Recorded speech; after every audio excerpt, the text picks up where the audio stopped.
Please like and subscribe to the Couch and the Rube YouTube channel. Also, download podcast episodes wherever you get your podcasts. For sponsorship opportunities, email Jason at couchandtherube.com.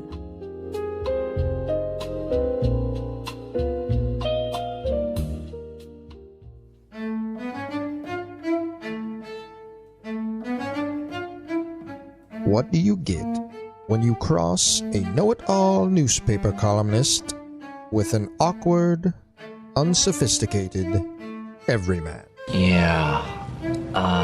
Well, I'm just not sure about that right now.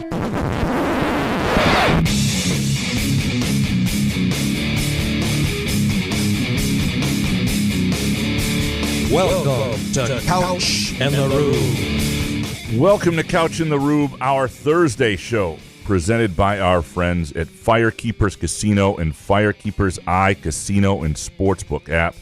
Download the app. Bet the games that we're betting or that anybody's betting that, I would say World Cup bets starting to come into play. I've got some stuff maybe to tip you off for those of you who love our long soccer segments. Kidding, we won't do that. But I will give you a couple World Cup tips today. Also, our Thursday show presented by our friends at Front 43 Neighborhood Pub and Cask & Company Kitchen and Bar. Underrated patio, I'm telling you. It really is a great place to have lunch, have a happy hour, just post up at a bar or have a date night, whatever it might be. Go to caskandcompany.com if you want to make a reservation today. Jason, how you doing, brother? Caw, caw. Instead of boo, boo, caw. No? People are nuts. I'm not nuts. They're nuts. Let's go green. Go God. What's up, buddy? How you doing? I'm good. Yeah? Yeah. Yesterday was a little It was fun yesterday. Yeah, I feel like, and then Fear's waiting until fucking midnight to tell us that he's coming back. Yeah. Well, I'm like, man, we would have had to, if he said he's leaving, emergency pod, midnight. Overnight, yeah. Oh, shit, yeah. Yeah, get the MGs flowing for you. Guskiewicz turning down $1 million raise. Oh, man. Board of Trustees. Big Gretsch commenting on it. I mean, I'm fascinated. I mean, the Board of Trustees, they sound like they're, I don't know, they should have their own like kind of reality show or something. I didn't know there was so much going on with this Board of Trustees. So if they weren't generally so unlikable as a collection, they would be a good, because the key to a good reality show is you have to kind of like the characters. You can have one or two villains, and maybe that would work there, but you can't. Like you can have, you can't. Everyone cannot be unlikable. You can't have if just people don't like Rima Vassar for whatever reason. Oh, because she's a woman. No. Is that what you're saying? Not what I'm saying. There are other women on the board. That has nothing to do with the price of tea in China. That's not it. What does China have to do with this? You racist. But yeah, I don't know that I would watch that reality show. Although I will say their emergency meeting a week ago Sunday on the 17th of May was actually good theater and insight into just. Should have read the tea leaves on that one. I mean, It did seem a little weird that they were doing an emergency thing, and then all of a sudden they're giving Guskiewicz $1 million raise. They're coming up with some of this like language that you can't go against certain things. I don't know. It's just fascinating to me. Well, it's interesting that they wanted him. I mean, they understood losing him would be a big mistake, I think, and they wanted him enough that they was 6-1 or whatever, 6-7, whatever. One abstained on there. One didn't vote for the raise, if I'm correct on that. But they knew that he was worth keeping. And I've said this before, but in this day and age where you're paying your point guard like $3+ million. Oh, here we go. You pay your school president market value is more than that to run point in your whole university. Right, that should be. That was a great line in the column, by the way. Thank you. Boom, dude. When I read that, I'm like, fuck yeah. Hell yeah, Couch. Because it was a bummer because you did a great story about this kid from Olivet that got shot. That story just kind of got drowned out a little bit, which you guys should read it because Couch has been doing some great work here lately. I got to give him, we bust his balls like I always say, but you got to give him credit where credit's due. There are times, and and when you drop that running point in the university, I was like, yes, dude. We'll Couch. We'll repost that and give it some good play. I think it's still running Sunday print, although I don't know if all this is changing yet. But yeah, that happens sometimes. Like that story did not need to go up Wednesday morning. We chose to go up Wednesday morning because we thought it was a good time to give it good play. I'm talking about this story on this kid from Hazlitt who was at Olivet College who got shot after a baseball game he was played in Ohio when he was playing for Olivet, and sort of his journey since then. It was crazy. It was in the news, but it wasn't. People didn't know the who shooter he was. had a beef with Olivet. Yeah, just sort of random. Yeah, came up to him after a game, 2 feet away, and didn't he drive from Florida or something? No, he flew up and then rented a car. But yeah, it was. Dude, that is some extreme hate. Do you realize it was like that astronaut that drove 24 hours to go shoot her ex-husband or something like that? I'm like, man, that is extreme hate. If you can drive that far or travel that far and get off the plane or get out of the car and still be like, yeah, let's do this. Yeah, we halfway through, I'd be like, do it an hour in. I'm like, all right, We talk about the mental illness of fandom sometimes. That's a different kind of issue. Yes, there. Very serious issue. Different issue. But yeah, no, that was on a very serious couch in the room. We're going to be talking about mental illness. When you were, because you grew up in the 80s. When you were an 80s child, you remember those episodes of your favorite show. It was like in a very special Growing Pains or a very special Fresh Prince. They were always Full the House. most douche chill. Yeah, if you go back and watch them now, or what's Jesse Spano overdosing on caffeine or something. Did you look forward to those, or did you think, they're going to ruin it this week? I don't recall. I just remember being uncomfortable, obviously. I was like, what is the point of this? I thought we were just supposed to get together and laugh at all this, and now we're going deep and this serious tone. It's like, it's not fun anymore. I get really anxious. That's why on this show, if we go deep or something's really serious, I'm like, oh. Well, and the Jesse Lord. Spano, I'm so excited, I'm just so scared line and all that stuff. That's like an iconic moment, in television history. Yeah. Meanwhile, Len Bias died doing cocaine for one time. I mean, that should be the story. There's your after school special. That's what got me to not do cocaine, not Jesse Spano freaking out because she took too much caffeine. It was Len Bias dying of cocaine, and everybody's telling me, it's like, yeah, man, he only did his first time doing it. I'm like, oh. Help the bad boys out. God, thank God I wasn't cool enough to be asked to do cocaine back in the day. I wouldn't have known where to get it. Yeah. That's what I mean. Yeah, it was never, I got offered a couple times, in my middle, young, in their 20s, 19, 20, 21, sure. With a little vial. The guy's trying to get you hooked on it. I'm like, I don't know what to do. There was this bar. The fact that I lived to tell this story is kind of, there's this bar outside of Freeport, Illinois. That was the 4 a.m. bar near town. But it was not that near. It was in a little town called Nora. You go past Lena and all these places, and Elizabeth. It was a town. 40 minutes on 2-lane roads to get to a 4 a.m. bar. And then everybody leaves kind of together at 4 a.m. drunk on a 2-lane. It's just not a good, safe, smart thing. And I myself and some other friends. No Ubers back then. No Ubers. This is 2003. No, and yeah, Ubers. That was the place that was known to offer you cocaine in the bathroom at the bar. So how does this story result in you almost dying? Because just that, I can't believe that drive back is insanely dangerous. It's like winding 55-mile-an-hour 2-lane highway with just drunk people at 3 in the morning. The fact that people got out of there. All the times thinking back in the day of the 20s, my early 20s and not stuff, good. all the driving. Not good. Yeah. Not good. It's not anything to gloat about. No. I think no DUIs. I'm just saying. I think we have put together what should be a good show today, because it is a mix of our Groovy Donut Twitter questions, some really good stuff there, some really good takes, and obviously we meant to do a show yesterday, and so we just combine these, but I think the way I've done it will work, and we'll go through them, and it'll be digestible and not overkill, and if you everybody who submitted something got something in. If it was overkill on the same point or something, we may have trimmed a few. And speaking of being really serious, so Adam asked yesterday, he's like, Graham, this is not the time for show postponements. Call them deadlines. Don't move for the show. It was so good. Oh man, sorry, dude. Why is it to be so serious? I mean, Guskiewicz, he's leaving for Clemson. By the way, did he have an orange tie in his ties, or did he have to send someone out to buy one? Or is that just AI? He just took the green one off, and then the orange. And then he's on the phone. He's on the call with Clemson. It's just I don't know.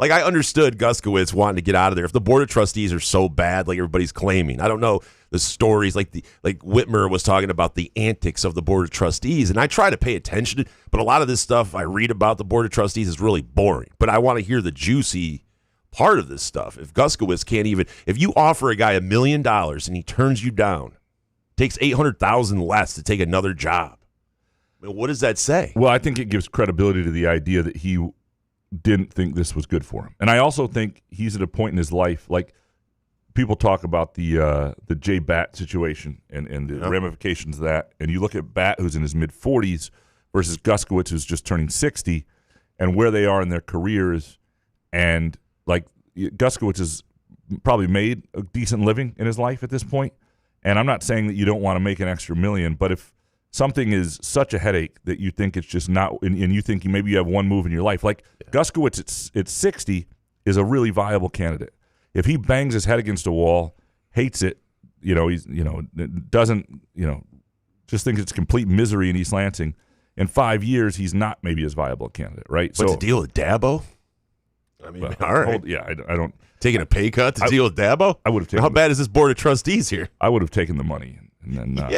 I would have taken the money and dealt with it later, and maybe tried to force some of these Board of Trustees. But you mentioned J Batt. It was interesting, some of his quotes, and when looking back at the quotes from when Guskiewicz was hired, Batt, yeah, this is my guy. I always answer the phone when he calls, and then his deal shrinks down, like his buyout shrinks down. Now that Guskiewicz is gone, it's just is that the next step? Well, that's not uncommon. You remember that happened with Jonathan Smith when Alan Haller was fired, right? Now, obviously, Jonathan Smith himself was fired, so that didn't. Right. But you do, obviously, J Batt has told people, has been, the reason he came to Michigan State was Guskiewicz, right? That was that relationship. That relationship goes back to when, he was a goalie at North Carolina, and Guskiewicz was doing concussion research and dealing with, J Batt's concussions and so they've known each other since J Batt was like a student athlete, and this doesn't help the length of time that J Batt is somewhere. I do think, however, that this, like right now, Spartan Ventures is about to launch in a month. This is sort of his baby, his creation, something that's could be a big career mark for him, and if that is able to go on and it looks like it's in motion without massive interference, without stumbles in fundraising. One of the things, Batt's an excellent fundraiser, but Guskiewicz was pretty good at that too. And so if the president being gone hurts the money component of this, that becomes a conversation. I do think the next president, I don't know that right now, if I was J Batt, I'd be, and maybe there's a great offer somewhere, and maybe you're like, this place is jacked, I'm not going to be here. But I also think that you've hired a lot of people. You've got a lot in motion. If the next president doesn't really align with your views, and this is where it gets dicey, the whole word alignment that was brought up so many times, especially when Pat Fitzgerald was hired. But your president, your AD, your football coach, and just the way everybody's on the same page, if the new president comes in and they have their own ideas, and now we'll see what happens with the Spartan Stadium district that was, from what I understand, moving along pretty close. Now, does that cross over the finish line now? Does that get put on hold? Some people don't love that, the development of the campus. And so there are some people who won't want that. I don't know where. So does the Board of Trustees thing need to be figured out before you hire another president? No, you can't. But if you're a candidate to be the next president of Michigan State, you would look at this and go, I don't know. They offered a guy $1 million raise and he turned it down. So why would I want to do this? I don't know. Well, I think you've got to. So the challenge with this is Guskiewicz was an outsider. Batt's an outsider. You don't want to just hire insiders, right? That stuff, and schools often go back and forth on this stuff. Somebody who's just an alum, but it does. If Guskiewicz was somebody who was truly invested in MSU, like MSU was his place in the world, I don't think he probably leaves. I think he figures out how to solve the headache, or at least was Is it solvable? I don't know. Well, there are a couple things of note here. One is, I don't know every detail of the frustrations, but sorry, I just burped. I didn't mean to do that in people's ears. But I do think that a lot of the frustrations with the board are things that fall into their purview to some extent. One of the problems the MSU board has had over time is understanding their role. And Guskiewicz talked about this when he was doing interviews with the folks down at Clemson, having a board of trustees who understood their role. Because it's not like being in Congress where you're supposed to have your own initiatives. If your job is primarily oversight, it's hiring the president, it's making sure that the people in place are able to do their job and that things are done correctly. And so too often the board has had their own ideas, and that's not, your volunteer position is not that. But oversight is a big part, and so they have been publicly outspoken, a few members, about the fears with Spartan Ventures and the lack of transparency with Spartan Media Ventures and things like that. And I think that those are all fair concerns. My point has been you have to decide what you want. The status quo does not work. MSU is falling behind, and we're talking about athletics here, falling behind in certain ways or struggling to keep up with what its potential could be. And you can decide you want full transparency. You want to try to get through the old school way. You can pick a few sports to cut. You can go 5-7 in football, and that's okay if that's what you choose to be. Now, our listener, our audience aren't going to be upset with that, or aren't going to be okay with that. But the other thing you can do is trust the people you hire and take a swing. And, I think that would be my recommendation in their shoes. Now, not everybody agrees with that, and part of the problem with an elected board of trustees, which I think will go away in a couple years, but it's got to be a ballot proposal that changes the Michigan Constitution, which then says how hard is we that do this to do? Differently. Well, it's hard to change the Constitution. Well, it's not hard once people say we want to change it, but we have to actually vote on that, and it'll be the first time a board of trustees vote is actually at all informed, because most of the time, part of this is on us as a voter electorate. We either look, we don't know who the names are, we check a box, we see an R or a D next to their name, which shouldn't be next to that. Like I do, if you were going to have statewide or any sort of elected trustees members, I don't totally hate the idea, but I don't think it should be part of any other election. I think you should have to want to vote for that. So if you go out to vote for a governor or a president or whatever, a mayor, and you've got, and that's the reason you're going, and then there are these other people that you've never heard of, and you're checking a box. That's how you get the wrong people. Nobody knows who these are. I just check other. Nobody. If I don't know anybody, you just check when other. I vote. Yeah, Okay. because I do vote in every election. If I don't notice or recognize someone, I'm like, oh. I'll write in Chad Latz. I don't love the. I voted for Latz for a couple things last I love election. that. I love that. See, that's fair. That's harmless. Yeah. If you don't know what you're doing, just write in somebody who's not going to win. Go green, go God. Green, go God. Now, Right if all of next a sudden, because of this show, Chad Latz gets like 3,000 votes and finishes like third, it'd be amazing. Hell yeah, he's better than Perry Johnson. I mean, really.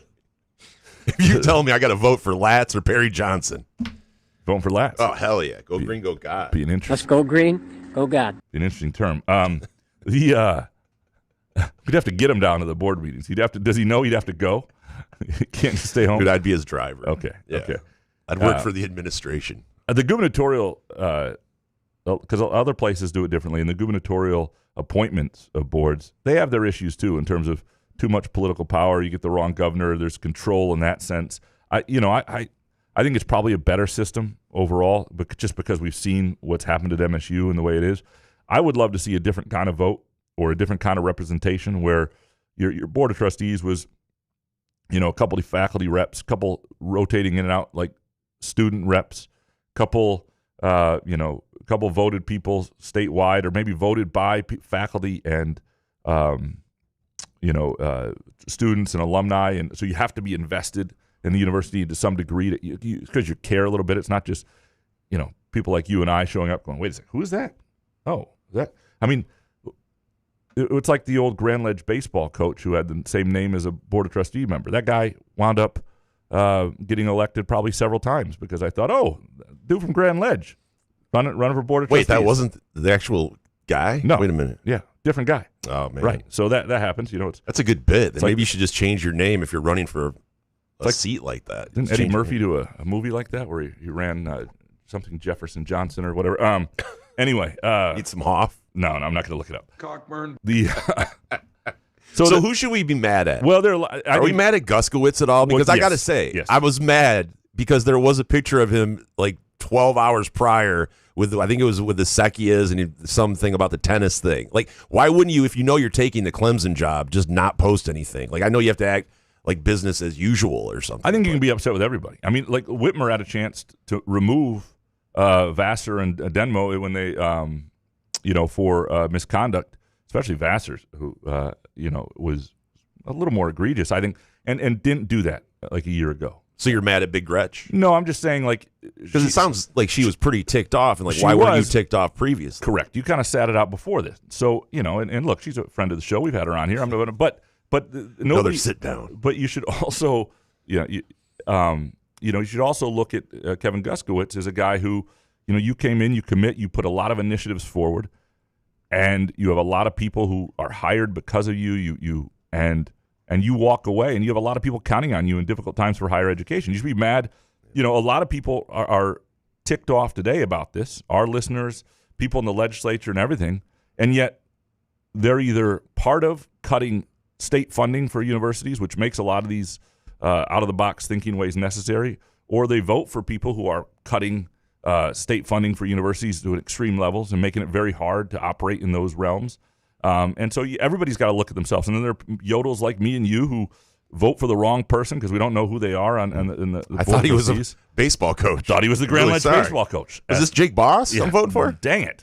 There's more than one Jake Boss? It's like the last thing I'm concerned about when I look up to everything. I'm looking at local ballot proposals. I'm looking at candidates that matter. And the thing I don't care about is the Board of Trustees for the most part. And usually now I sit it out. But I have absolutely voted based on thinking somebody was somebody else or whatever. And there's lots of that. Like, none of these people should ever be flattered that they win these elections. They are not winning the election. It's completely by chance, and nobody knows who any of them are. That should be understood. So we're not actually electing them. It's just this random shit that gets them on the ballot by chance. So understand that as well. Now, they're also chosen before then to get on the ballot, and that's a different process. But so there's a lot of people to look at, and Guskiewicz is part of this. Because to me, you come in and you put all these things in motion, and then you walk away. This isn't, as I wrote, this isn't middle management. Man, you're leading the whole thing. Everybody's following you. You are the top of the alignment. And when you step away, it destabilizes everything. And, if I were a board member, I would be, because this is now he didn't last as long as Sam Stanley, the previous president. If you don't last 5 years, I'd put in your contract that every initiative you put in place gets revisited automatically. Doesn't mean it's all going to go away, because some stuff might be good. But everything is up for revisiting immediately, because you don't get to meddle and decide and set the course and the direction of a place and then walk away and not see it through or live through it, or live through the ramifications or any of that stuff. That stuff would drive me nuts. I hate presidential searches, and I hate.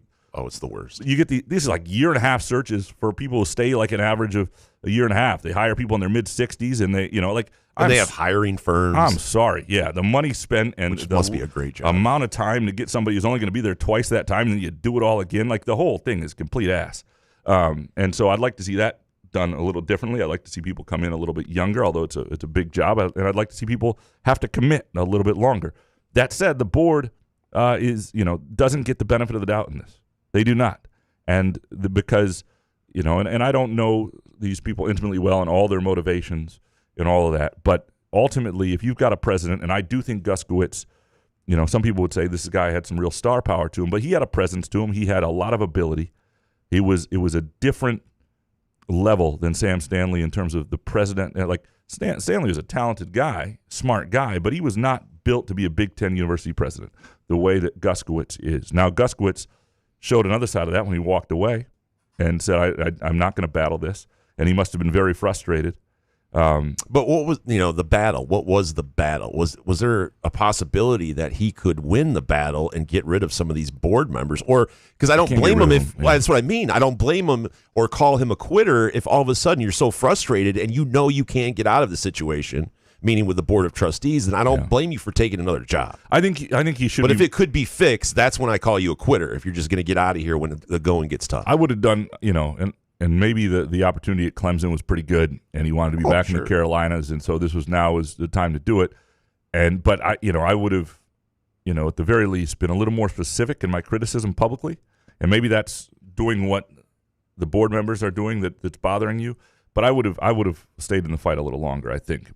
But again, I'm not in his shoes entirely. We're going to get in a lot of that here. But quickly on to J Batt, though. Yes. Do you, like with Guskiewicz leaving and not saying, no more than a week ago, pretty much, if you believe what Vassar was saying, that he wanted to stay at he did not want to leave and was going to stay at Michigan State. With J Batt, it's unfortunate, but he kind of gets like, I'm sorry, but whatever he says, I don't know if I'm going to believe it.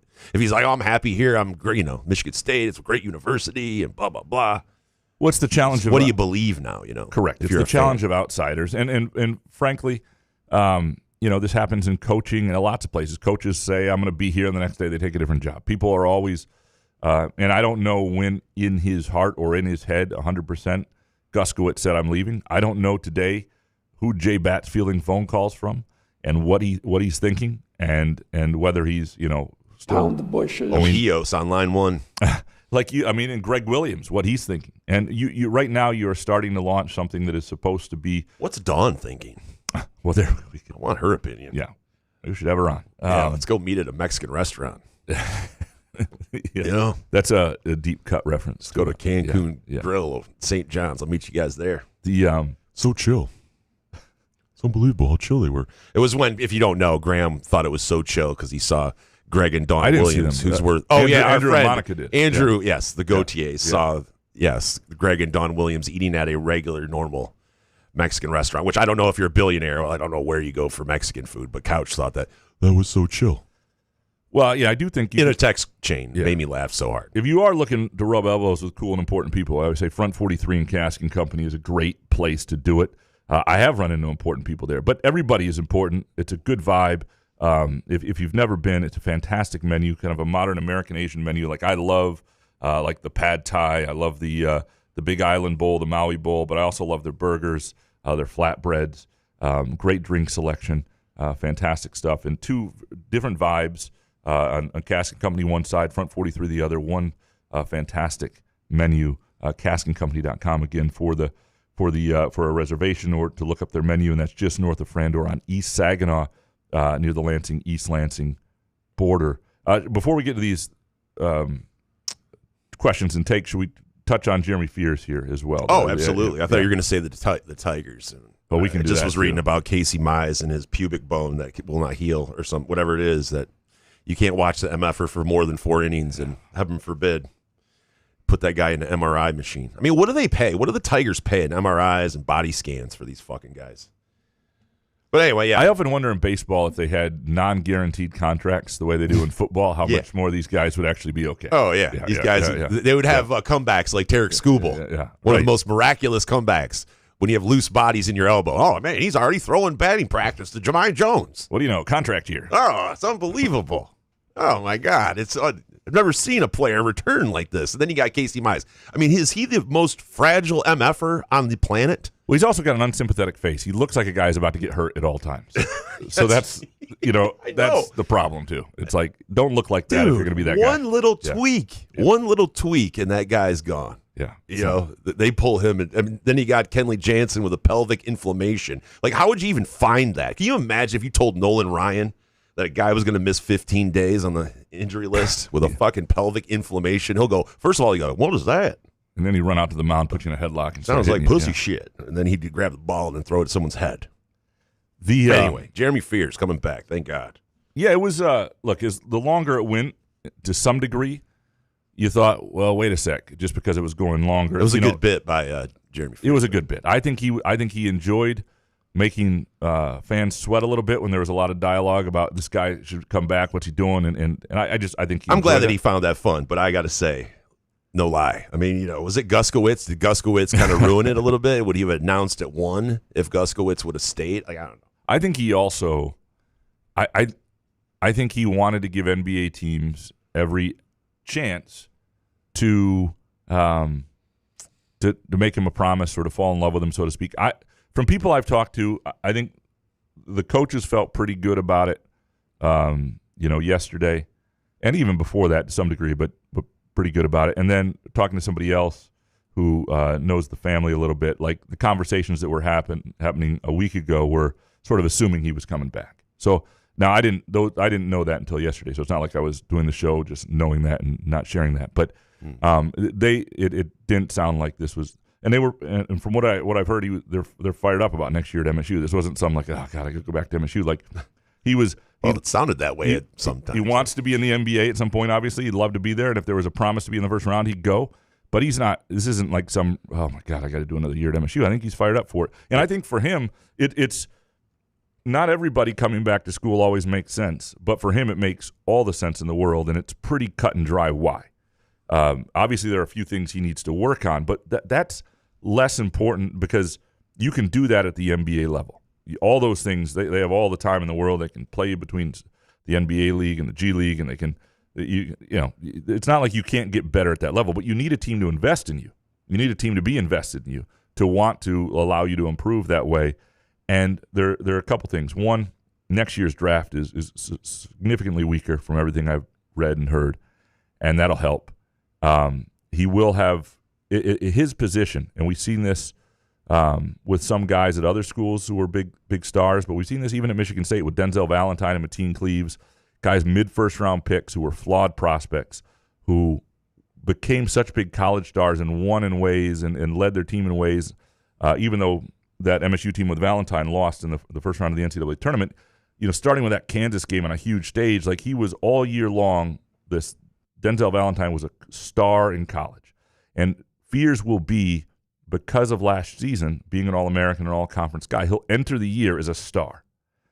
And now he's got to have a good year. He's got to stay healthy and all that stuff. You can, but he's got every chance to play himself into a weaker first round next year. His age doesn't matter. People always go, you got to go. You're younger. Doesn't help. The NBA, first of all, is stupid for what they do that with age, because most of these guys don't spend their whole careers on one team. And Fears just turned 21. This isn't A.J. Hogarth or Hunter Dickinson or one of these clowns who starts kindergarten at 20. He is just turned 21. He'll be 22 next year, a reasonable age. And again, you're looking at a guy to come in and run your second unit maybe right away. If he's more than that, the prospect, great for him. But mostly, they're hoping you'll get 5 years out of him in your franchise. And so you're not worried about a guy being 21 versus 22. I think for him it makes all the sense in the world to come back. And obviously MSU fans wanted that because you're not a first-round pick. If you were a first-round pick, you can start to do the math, and it makes sense to go. It's about the same money he'll probably get at MSU, probably in the $3 million range, and plus it's times 4 in the NBA. That's like 3 Kevin Guskiewicz's. Which is ridiculous. But yes. Is it? To some degree. Yeah, I know. It's a big deal He's for a MSU. point guard for this university. It's a big deal for MSU. It would not have been like automatically the end of next year, because MSU still would have a really interesting team. But like all their top lineups that are intriguing begin with having Fears on the court. And maybe Carlos Medlock Jr. would just be more ready than because I think he's going to be good. Because true freshmen always come in and just blaze the trail. Yeah, right away. The problem is you don't know. You get a guy who's not quite ready. Like every once in a while, you get Keegan Wagler at Illinois, who was who developed into a top 6 pick and was a starting guy and was a 3-star recruit, and nobody saw that coming. So, but you're taking a risk. You need to get lucky with it if Fears left, and then you'd also need to get another point guard in. And so there's a lot of stuff if he had left that would have been problematic for Michigan State in terms of their ceiling. But all that stuff is back in play. So it's. Now he's posting pictures with Izzo, saying I'm loyal to this guy. It's like, okay, all right. Before we thanks for making us sweat. Before we dig into these listener questions and hot takes, is there anything you are betting this weekend presented by our friends at Firekeepers and the Firekeepers Casino and Sportsbook app? Definitely not the Tigers, even though they're up 1-0 right now. But of course, we have the Charles Schwab Challenge. Say that 3 times fast. So I got my top 40, Sam Ryder, Lee Hodges. I can't really give these out because it's already in motion, but I got 2 top 5 guys right now, Smalley and Putnam. And I say I mean Norm. Norm put these together, of course, a cat. That's a great bit I have going. I can blame the cat for these terrible picks. Anyway, but yeah, watching Charles Schwab all weekend. I think there's some interesting stuff in tennis. So, what's his nuts? Sinner went down today. Yeah, and Cerundolo, who beat him, it was originally like a 32-1 underdog, but it was bigger than that when the cramping started. And I'm gonna have to start looking at heat in play odds against Sinner, because he was up like 5-1 in the 3rd set, about to take the match, and then basically pulled a Casey Mize. Barely didn't win another game, and I don't know what the live odds were at that point. But what does come into play is Sinner was like a -350 favorite to win the tournament. And so a lot of other people, a Graham Couch bet. A lot of other people, I did not take that one. A lot of other people, because of what happened today, and he's sort of. But hasn't he been known to do that? Correct. Like the cramping thing. And you're playing in like 100-degree heat. That's really it's unseasonably hot. And I thought it was like 85 when he was playing today. Maybe. I mean, come on, these guys, man. But it's a problem for him. There's no question about it. Doesn't anybody want to die anymore for their sport? I mean, we just want to just play until we feel like a twinge or something in our leg and go, I gotta quit. You know what I mean? Like, anybody want to watch Isaiah fucking Thomas highlights and all? and just maybe play through an injury. Man, just maybe. I don't know. I'm not saying like if you broke your leg, but if you want to watch some basketball with your pants off, watch that third quarter of game 5 in the 88 finals. Man, you can keep your pants on if you want. Yes, you true. You jerk off to Isaiah Thomas highlights like Graham says. But. Game 6, game 5. I think it was game 6 actually. But I think there's some stuff with guys like Casper Ruud. Djokovic is playing pretty well. There'll be guys in the top half of the bracket that nobody was taking because of Sinner. So I think there's some interesting matches. I still like Iga Swiatek in the women's draw right now as well. And I'll start doing some World Cup futures, like Colombia to win their group at long odds. That's just one early giveaway on the Firekeeper's Eye Casino and Sportsbook app. Also, Knicks between plus 225 and plus 250. The way they're playing to win the finals, I don't hate that. They're already there waiting. Do you hate that? I just don't like the Knicks. I don't want the Knicks to win. I got you. It's because of Timothy Chalamet and Kylie Jenner. I blame them. I really don't want them to win. I don't want Knicks fans to win. Is that bad? Is that me being a hater? Not at all. I know. Anyway. That is what we're betting this weekend, presented by our friends at Firekeepers and the Firekeepers Eye Casino and Sportsbook app. You can download it, have it right at your fingertips, or go to Dacey's Taproom and Sportsbook off I-94 in Battle Creek for the in-house sportsbook experience. Don't need Vegas. It's right here in Southwest Michigan. All right, we want to dig into these Groovy Donut Twitter questions and takes. Eric Schultz up first. Why would anyone come lead MSU with a board that's so dysfunctional?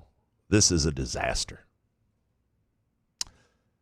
Yeah, I mean, it's a good question. You're going to have to overpay, right? It will hurt their candidate pool because there will be somebody that won't be interested. Now, there aren't that many of these jobs, and the board is also going to be sort of admonished. I mean, some of the stuff will be in place already too, so you'll get to walk into certain initiatives that are happening that may be helpful, that have already been approved or already underway. The fight has already happened, and the money is going to be better. They've signaled in being willing to pay $2 million for Guskiewicz that's what they're happy to pay, and so that's what they should pay. They should go out there and be, because that puts you in the top like 25 of what presidential salaries, which is not.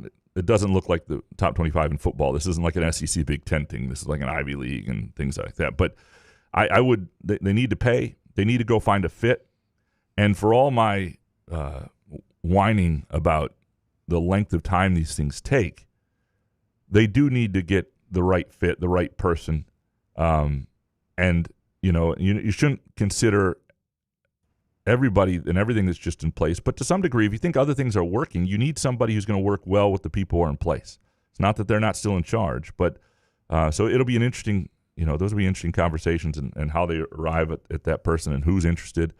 But there's going to have to be some guarantees made to this person, but right? About the Board of Trustees. Well, that's part of what I think. And you're going to have to overpay. Guskiewicz thought he had that. Guskiewicz took the job thinking he wasn't going to have too much interference, and then he felt he got it. So that's even scarier. Yeah. Yep, 100%. Man.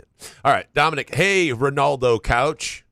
Enough. I usually go number 2 during it, but my God. Number 1, you drop names that nobody knows. 2, you use terms that nobody knows. 3, sports currently are less enjoyable, 9/11. And 4, if you say Asian line tie, no bet once more, I'm going to unalive myself. Sorry, Dominic. Yeah, the last soccer... The last show went a little long on the soccer bets, and I apologize. We'll keep that tight. Tight 5. Dominic, what does Ebling say to these random super fans he has on? I get you got to fill 15 hours a week, and I could find out by hitting play, but I can't. What do they discuss? So tell me, Sparty Mike, on a game day between 6 and 60, how many wings do you eat? I know Ebling still thinks it's like radio and you have to fill 2 hours. Like, Jack, you could just do an hour. Or it's a podcast. Yeah. Like, I understand we still do a kind of a radio theme kind of thing here, but it is a pod. Like, we don't have anything. We just don't keep going. And some days we don't do a show at all when you think we're going to do one. One. Yeah, absolutely. That happens sometimes. Once a week, Leave the people wanting more. Mr. W. Once again, the Board of Trustees embarrasses MSU on a national stage. It's a disgrace. Have to wonder what J Batt and Pat Fitzgerald are thinking after we were told over and over how critical the alignment is between the president, athletic director, and football coach. Where do we go from here, and how can we have confidence in the Board of Trustees? And from Adam, how can the university try and preserve as much internal alignment as possible while searching for their next president? Will J Batt and Izzo have a prominent role in the search? It seems like alignment has been a priority for MSU, and KG leaving obviously presents a challenge. Yeah, the alignment part is I mean, the danger of using that as such a buzzword and saying it was important is that if you lose it, now what? People start to go, wait a second, you said this was important and now you don't have it. And it doesn't mean you can't have alignment with the next president. That's what you would like to have, but it's less guaranteed. This hurts the stability of the university. It hurt the momentum of the university, and it was embarrassing. And you know, if you're the board too, I understand it's not the same board members all the time, although some of these are from 3 years ago, and there's some issues with Stan Stanley, and some of these have had their own issues. But this is a decades-long deal, and it's been a problem at MSU, and so it's not great. The alignment piece, though, is you still have the AD who hired the football coach, and Michigan State, you know, previously had gone through a couple different presidents, and you know, and I do think the AD and football coach is important. The AD is going to be the one who, you know, runs a lot of what they're doing, and Guskiewicz had trusted Batt to do that. Like, that was Batt's show, and Guskiewicz was on that board. Now, what will be interesting is Guskiewicz, I think, was part of. I have to look at what he's part of with the Spartan Media Ventures and the board, and like what that means now. Is it just Batt and, you know, Greg Williams? You know what that is for the certain elements and who has control of things. But Batt will be a major player here, and if as long it doesn't mean things can't still go well for his tenure, and for Fitzgerald, and I don't think this affects him as much as long as the fundraising and the apparatus to build a roster and all that stuff remains on track. Because if you're Michigan State, you've just gone through too many damn football coaches to have some president come in and have their own idea about who they want. Pat Fitzgerald is an established long-term football coach. If he's having any level of success in doing, you know, and you're just not getting rid of that guy. You're not. I think it was a good hire in that sense, that he's the type of person who can withstand instability above him. He's the type of person who's not going to jump around, didn't jump around at Northwestern. So if he is having some success, he's probably not looking, okay, let's see where I can take it now. I mean, Michigan State could be his last job if things go well. So I think for whether you like Fitzgerald or not, there are elements of his hire that are helpful right now. But the internal alignment is tricky. It's tricky because your next president, and I would involve, I guess, I don't know how usual this is, but I would involve some of the people who are important in this search. Guys like Izzo to some degree. You don't want, you know, guys like J Batt. It's okay to have a conversation with prospective bosses before they're hired. Doesn't mean you're the final say, but you get a sense and you can have a voice. And the idea is for this whole thing to work together. And one of the disappointing things, I think, for MSU is that sometimes it doesn't feel like the Board of Trustees is on the same team as the president.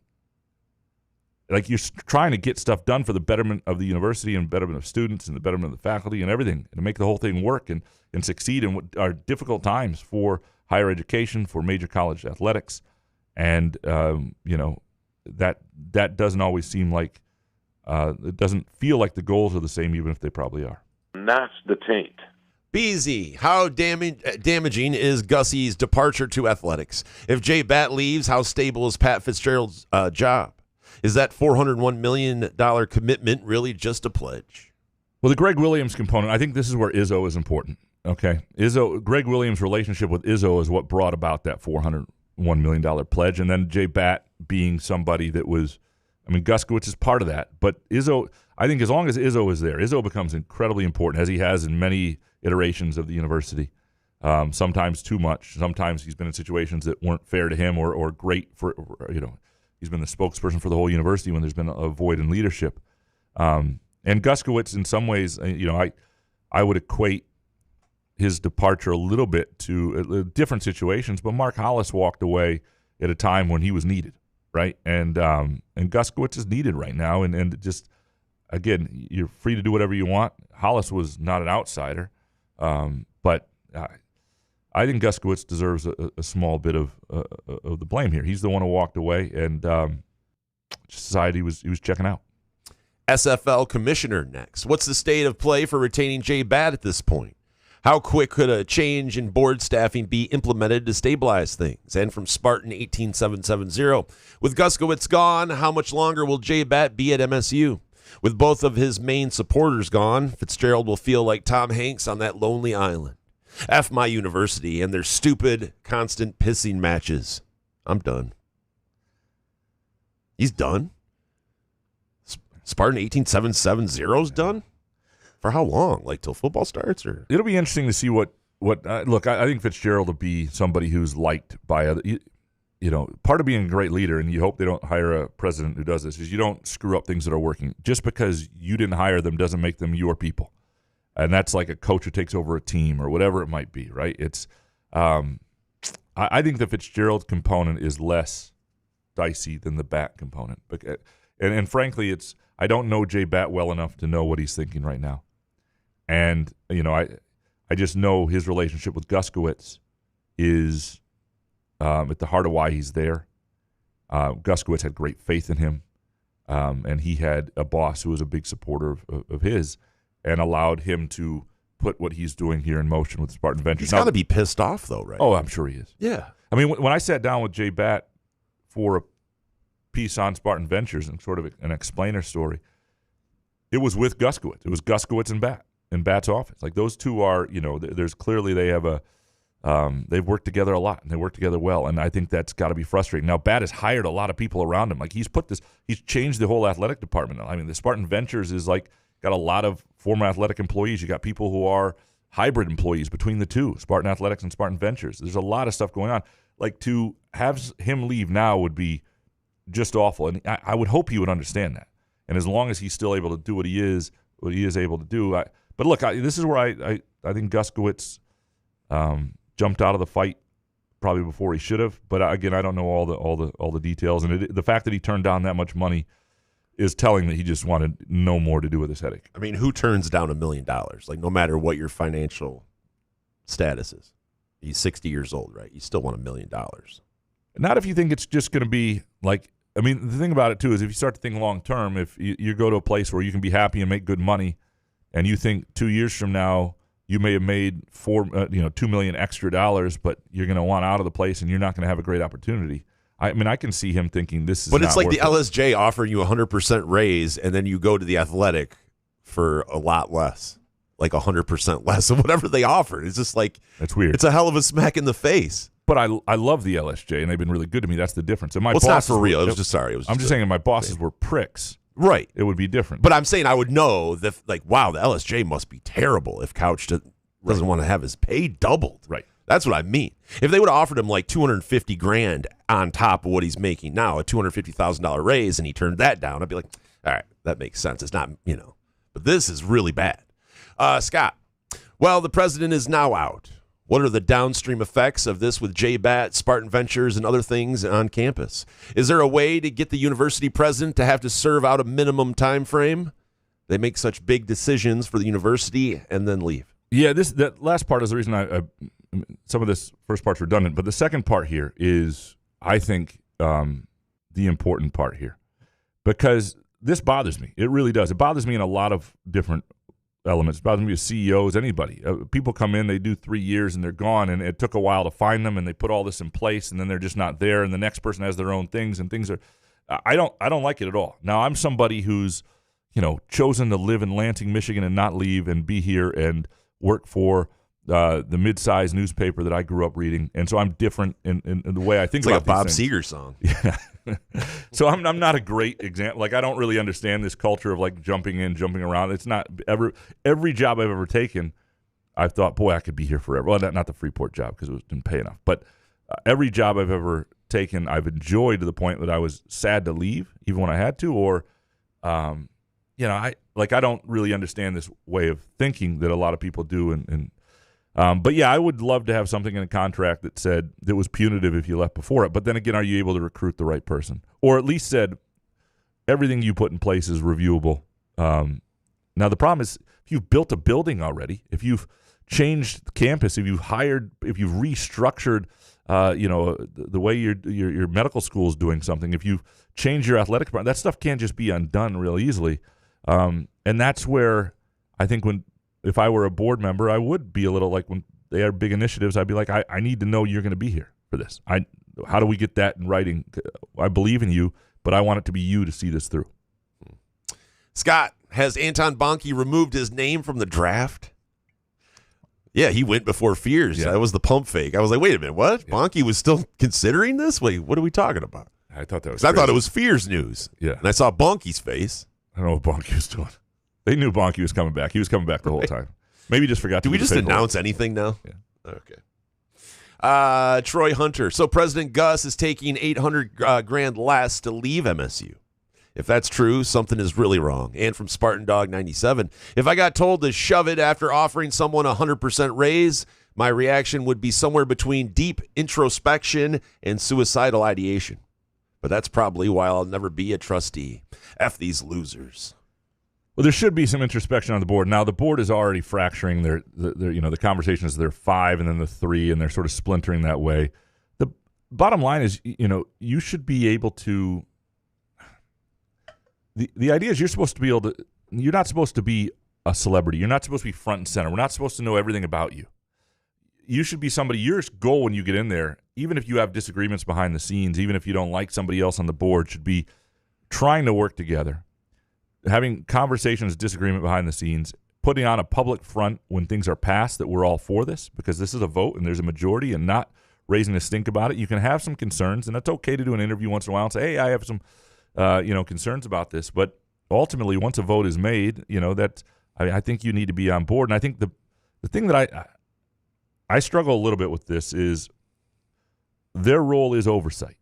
And so some of their concerns were based on oversight. And now, do I agree with going to the Detroit News and Nolan Finley to in the way they do it? Nolan Finley's going to take a nasty pen to that and write the columns he does and the editorials he does and take a certain side. And it seems like he was pretty out to get MSU in certain ways. But I also welcome to the blue. These wall. guys weren't alone. I've run into donors who feel the same way, who are concerned about Spartan Ventures, who are concerned about Spartan Media Ventures, who are concerned about the lack of transparency. And we'll see how much that, like, if this whole thing doesn't work, or if we're unable to find out why. And the flip side of that is, if you're going to ask, big time money people to invest their money in certain ways, they may not want it all out there. And this is pro sports these days. And again, you can't have it all. So what do you want? And I think you should have to raise your hand. You want to trust the people you've hired. And I'm not saying you give them, they can unwind Spartan Ventures if it goes really bad or whatever. But you can either trust them or you can raise your hand for 4-8 football. And you only get that choice. And you have to be on the record, I want 4-8 football and transparency. Because I don't know at MSU right now, without doing something a little out of the box, if there's a way to get the momentum necessary to get that football program, which drives a lot of the revenue and a lot of the athletic department, going. Jordan Villarreal next. With the recent raise from the board, Kevin G. leaving isn't the worst thing. Great opportunity to get someone who wants to be here. And bonus, the weather thus far this year makes me feel like summer's never coming. Great time for a muskox flannel, though.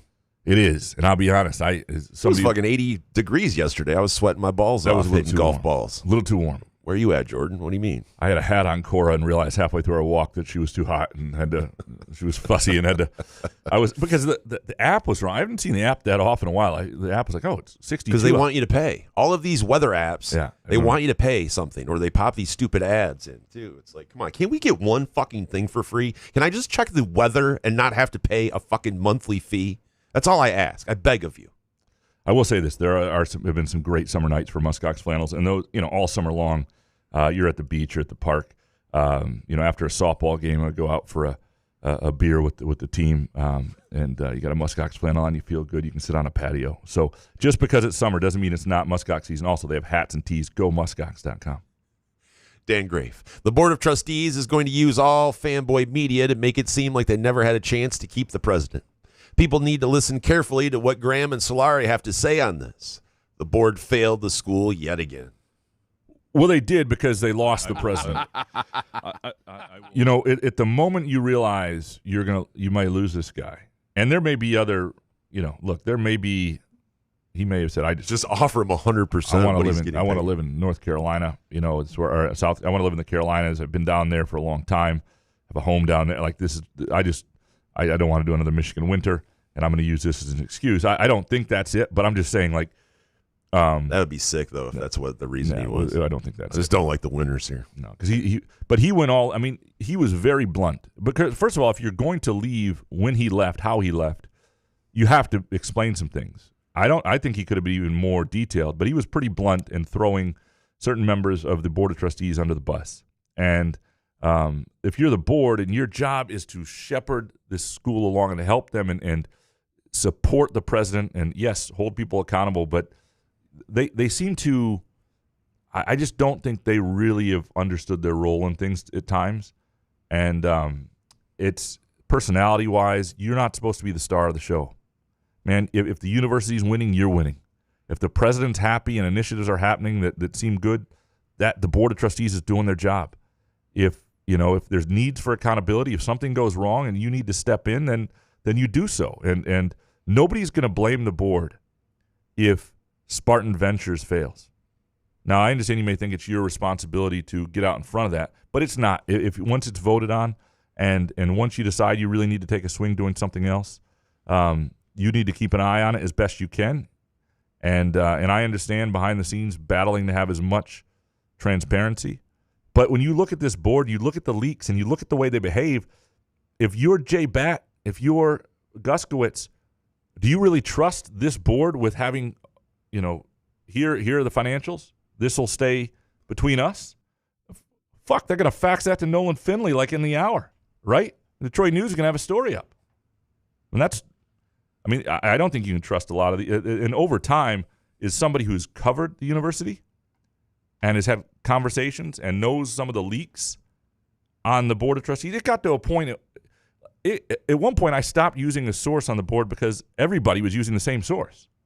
And you could hear it. You could hear it in the tone. We were all getting the same stuff. And then, the leaks on that board. Was it Byram? No, this is a while ago.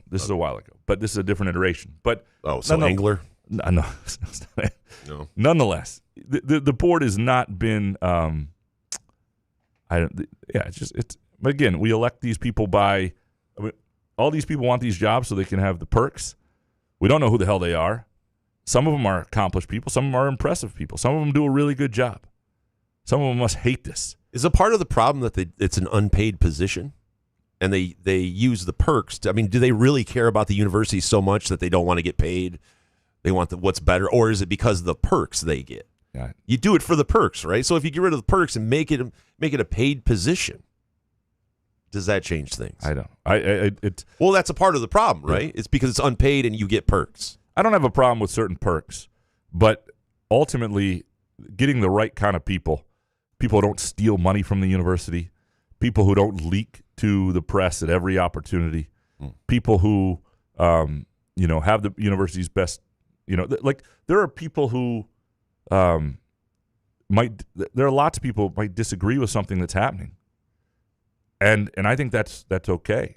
But ultimately when something's decided it's going to happen, you try to make the best of it. And you to just get in the way of your president and again, they may disagree that they may say they weren't doing that. He clearly thought so because he left and he said it was them. Take from Jonathan Smith's burner. The Board of Trustees is ass. That's all. Mm. By the way, saw Jim Blanchard yesterday. He was talking about this. He was on, I forget what newscast I was watching. Jim Blanchard, former governor, looks good for his age. My dad once signed Blanchard's name as an autograph because he was walking by the Capitol, and he worked for the House Fiscal Agency or the House Analysis Section. Somebody thought he was Jim Blanchard. They thought he was the governor. Really? And this is a long time ago. This is like 1990, and so he just signed Jim Blanchard's name. Damn. Didn't correct him or anything. Yeah. Story we're telling right there. I gotta say, it was impressive. Spartan 231, can you and your journalism industry friends bring more attention to MSU Board of Trustees? I feel like every alum I talk to thinks that they are a mess, and nothing ever happens. Where's Whitmer at? They need to go. What a bunch of clowns. Whitmer's stepping in now, and she's for the bipartisan legislation that would put this on the ballot to change it. Again, I don't know that gubernatorial appointments correct everything, but they're different problems, and we need to get rid of these specific problems right now. So I think you got to do something different. And there's a lot of attention on the MSU board right now. There's a lot. These guys are getting. Let's get Matt Mancarini on it. Getting hammered. Has he left you guys yet? He's still on LSJ, right? Let's get him on it. He could crack these people. I will. If Matt does not want to deal with MSU anymore, Matt has like PTSD from the Nassar and post year. Like when he came back, the deal was you don't have to cover MSU. That was what he was told. Oh, good. Sometimes he has to still, and he gets really smart upset. rehire. Yeah. He was like, I mean, he'll pitch in, and because he's got connections, he knows how to do certain things. And we have, by the way, Carly Graham, phenomenal young hire for us, is our education reporter. Has been all over this. She's really, really good. Link Morris next. How do I stay positive as an MSU fan? It's depressing news one after another. Well, but don't look at the over-under for the Michigan State football team. Don't do that. Don't do that either. Think about your basketball team. Hey, Fears is coming back. There you go. That's it. You still have Tom Izzo. That's it. Yeah, you got a women's basketball program that's interesting. I sat down with Robin Freilich the other day for a column that will probably come out this weekend, although I didn't realize Guskiewicz was going to leave when I Another did that. bomb will drop when you put that out. Right. Kind of got to wait until we know things have calmed down. Plus, this is the big state track weekend, so that's where I'm at all Saturday. Oh, yeah, it's amazing. Big weekend. Dave Bearwaldy next. I'll take Jeremy Fears staying over Kevin Guskiewicz leaving every day of the week and twice on Sunday. If someone doesn't want to be at MSU, hit the road. That being said, the Board of Trustees has long been pathetic. I think if you put a poll out there and said Jeremy Fears or Kevin Guskiewicz, for MSU fans, Fears would win like 85%. Easy, right? Well, he's the point guard of the university, so I think I might have to lean towards Gussie. It would be interesting if you could actually break that poll down versus like alums or faculty or students. Maybe not students, but people who are like just fans of the teams versus people who care. Do you about care about who the president is of Right. your university? Yeah, right. Ask any fan that. Do you really care? Ben Chalik next. My daughter starts her freshman year at MSU this fall. What is the over-under on number of university presidents she'll have? Well, if we're not talking about active, interim, acting and interim, right? Because that stuff, and then everybody's talking. Michigan State's had 8 presidents. In the last 30 years. Well, most of them are like there for 3 weeks, there for a month, there for whatever. I mean, there have been a few. Here comes Greenwall Couch. That's not totally accurate. I'm just saying, 2 of the presidents were there for 20-some years. Yeah. But Vassar, right? Vassar's not the president. No. Wasn't she the interim or somebody? There was one interim that was there for like a month. A month, yeah. Hold on. Give me some Hoff real quick. Off.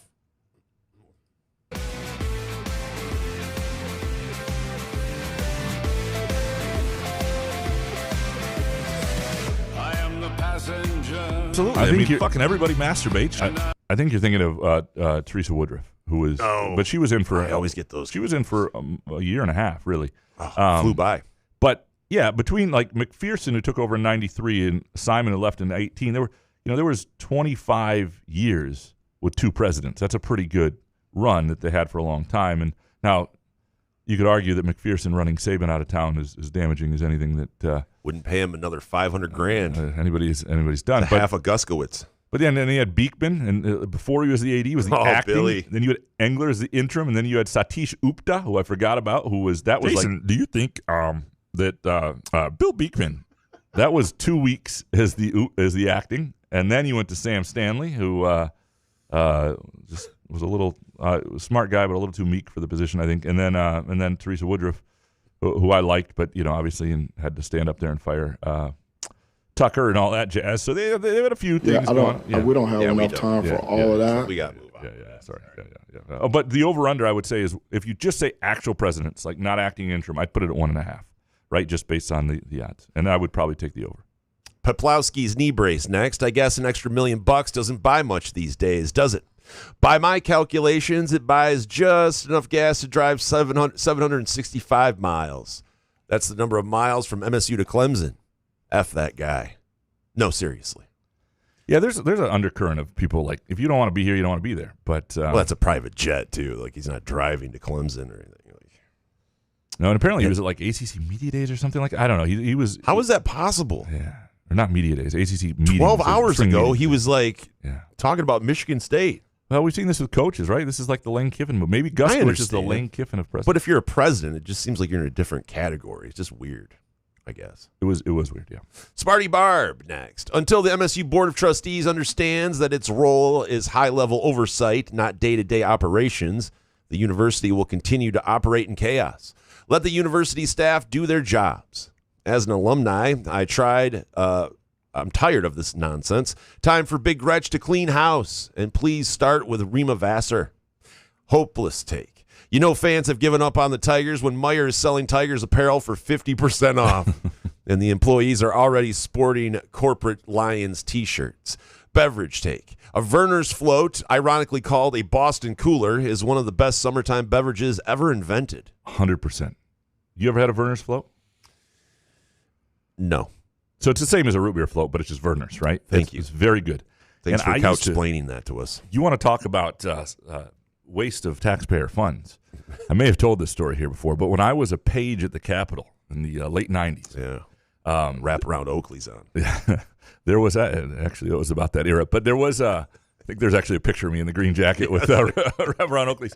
But there was a state rep on the floor, a gentleman from Detroit who would send me out to get a Verner's float during session, and they bring they don't have pages anymore there, but they'd bring this little, or they put a little light up, and you'd go there, and anyway, I'd check out the car because they don't have Verner's floats anywhere. So I would go to Quality Dairy or someplace like it, buy a Verner's, 20-ounce Verner's, go through the drive-through at the old A&W over on Cedar, and hand them the Verner's, and they would make a Verner's float, and then I would drive back to the Capitol, go on the House floor, and hand him the Verner's float. Real good use of page funds back then in the late 90s. Back when young people would listen. Do you think you could get a young person to do that now? I don't know. He didn't even know my name. He called me the blonde kid. So that was... Dude, what a time to be alive. It was amazing. If you're an old person. You could just order people around. Well, that's kind of your job as a page. You're a gopher. Yeah, but not in 2026. You couldn't just send someone on a wild goose chase for a Verner's float now.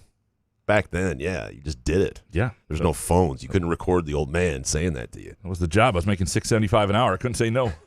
Southern Spartan next. Who is J Batt's boss now? Is it who the interim president is or the Board of Trustees? It'll be the acting president, right? Because he reports to the president. But that's a good question. His contract, Izzo. how that changed? Yeah. Izzo. Just ask Izzo. Don't put Izzo as the acting president. Yeah. Why not? Good question, though. Munfield K, great job, MSU. Just a complete dumpster fire from top to bottom. I like the idea of a Kevin G as president because he was from the outside and could provide a fresh outlook for MSU. Turns out it doesn't matter who comes in and what their ties are. This place is just a mess. Yeah, I mean, there's no hard to disagree. I mean, I understand the frustration. Look, if Couch can't even spin it, it's a mess. Well, this was a bad one. I mean, I liked Guskiewicz. I thought he was a talent. I understood some of the concerns with like Spartan Media Ventures and the Spartan Stadium District. And if you hated the Stadium District and maybe this stalls that, we'll see.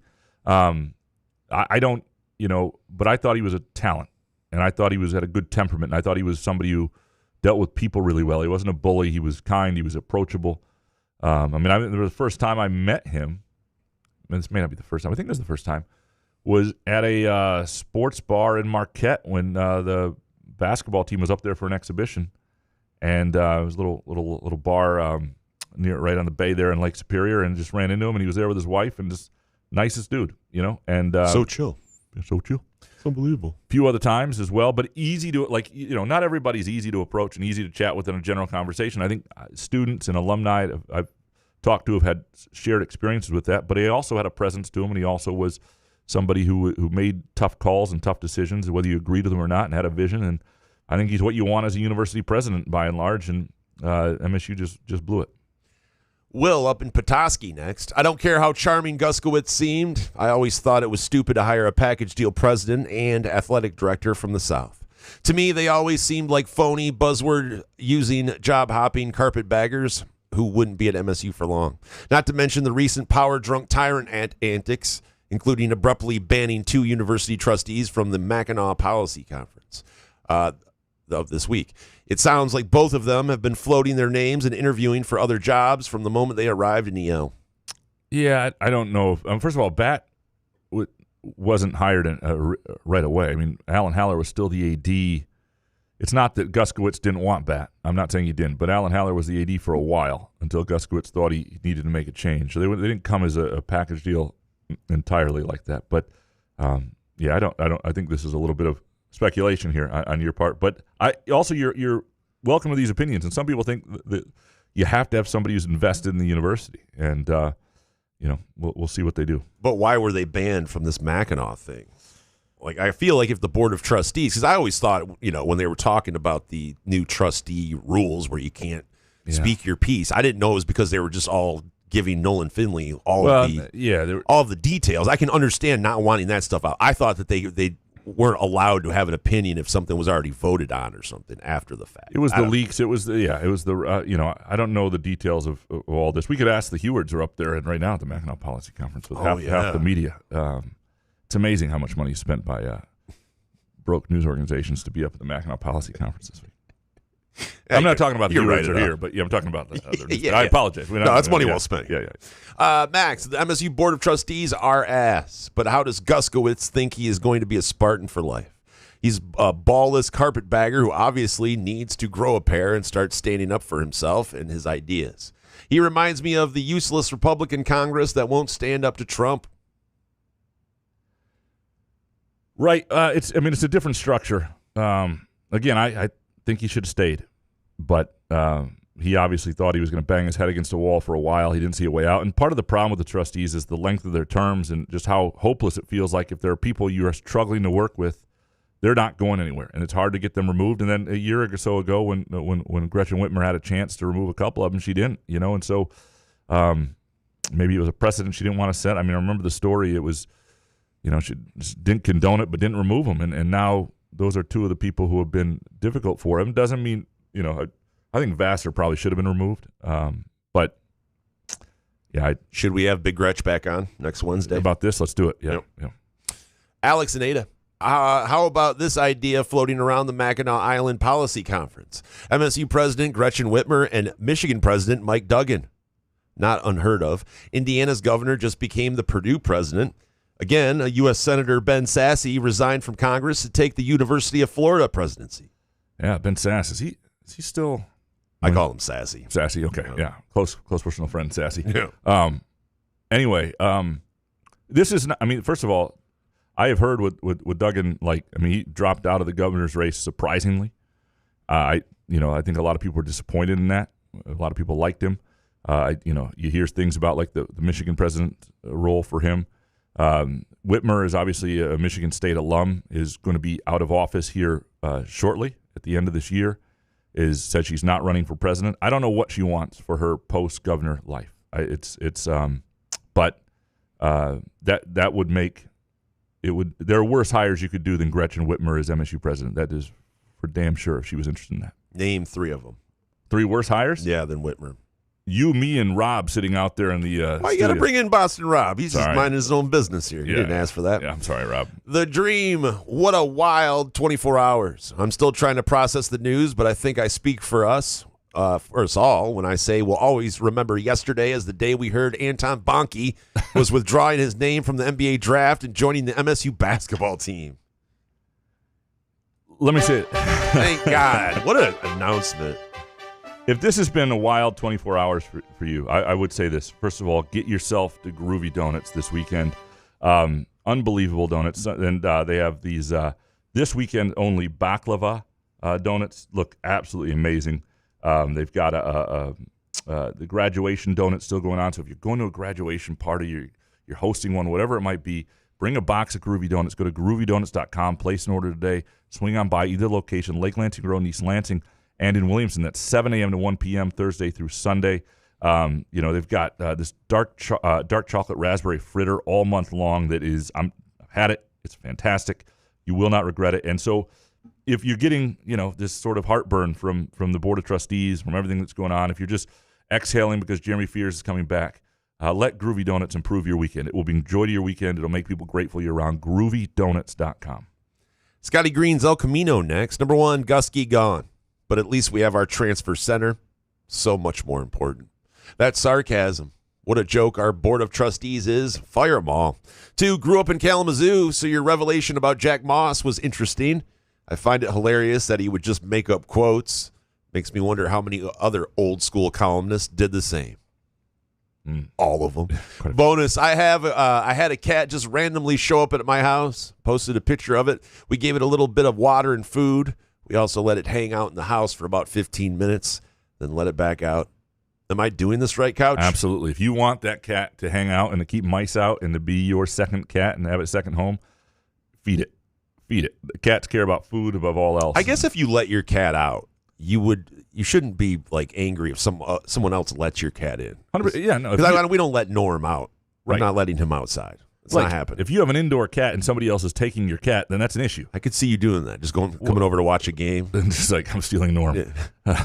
But if you let your cat live outdoors and roam the neighborhood, Right. and it makes other friends and other homes, like Spot has, we are not the only house that feeds Spot. That is very clear. Spot has run up the neighborhood. Yo, incredible. And Spot's life has been turned upside down since Cora was born, and he's got 5 other houses apparently. I didn't know that. Yeah, there's some depressing moments when he's standing looking at the door. She's wailing and screaming, and he's just depressed. So if Spot came in, what is the concern if you let Spot in? Just we don't let him outdoor. Yeah, but we don't know what he's bringing cat. in. Yeah, we don't, and we're starting to get. But you didn't care for so long. Now that a baby comes, that's to ruin all the fun. Well, because we're starting like tummy time and put her on the floor areas, and we're getting certain things. We want certain areas to be clean, shoeless.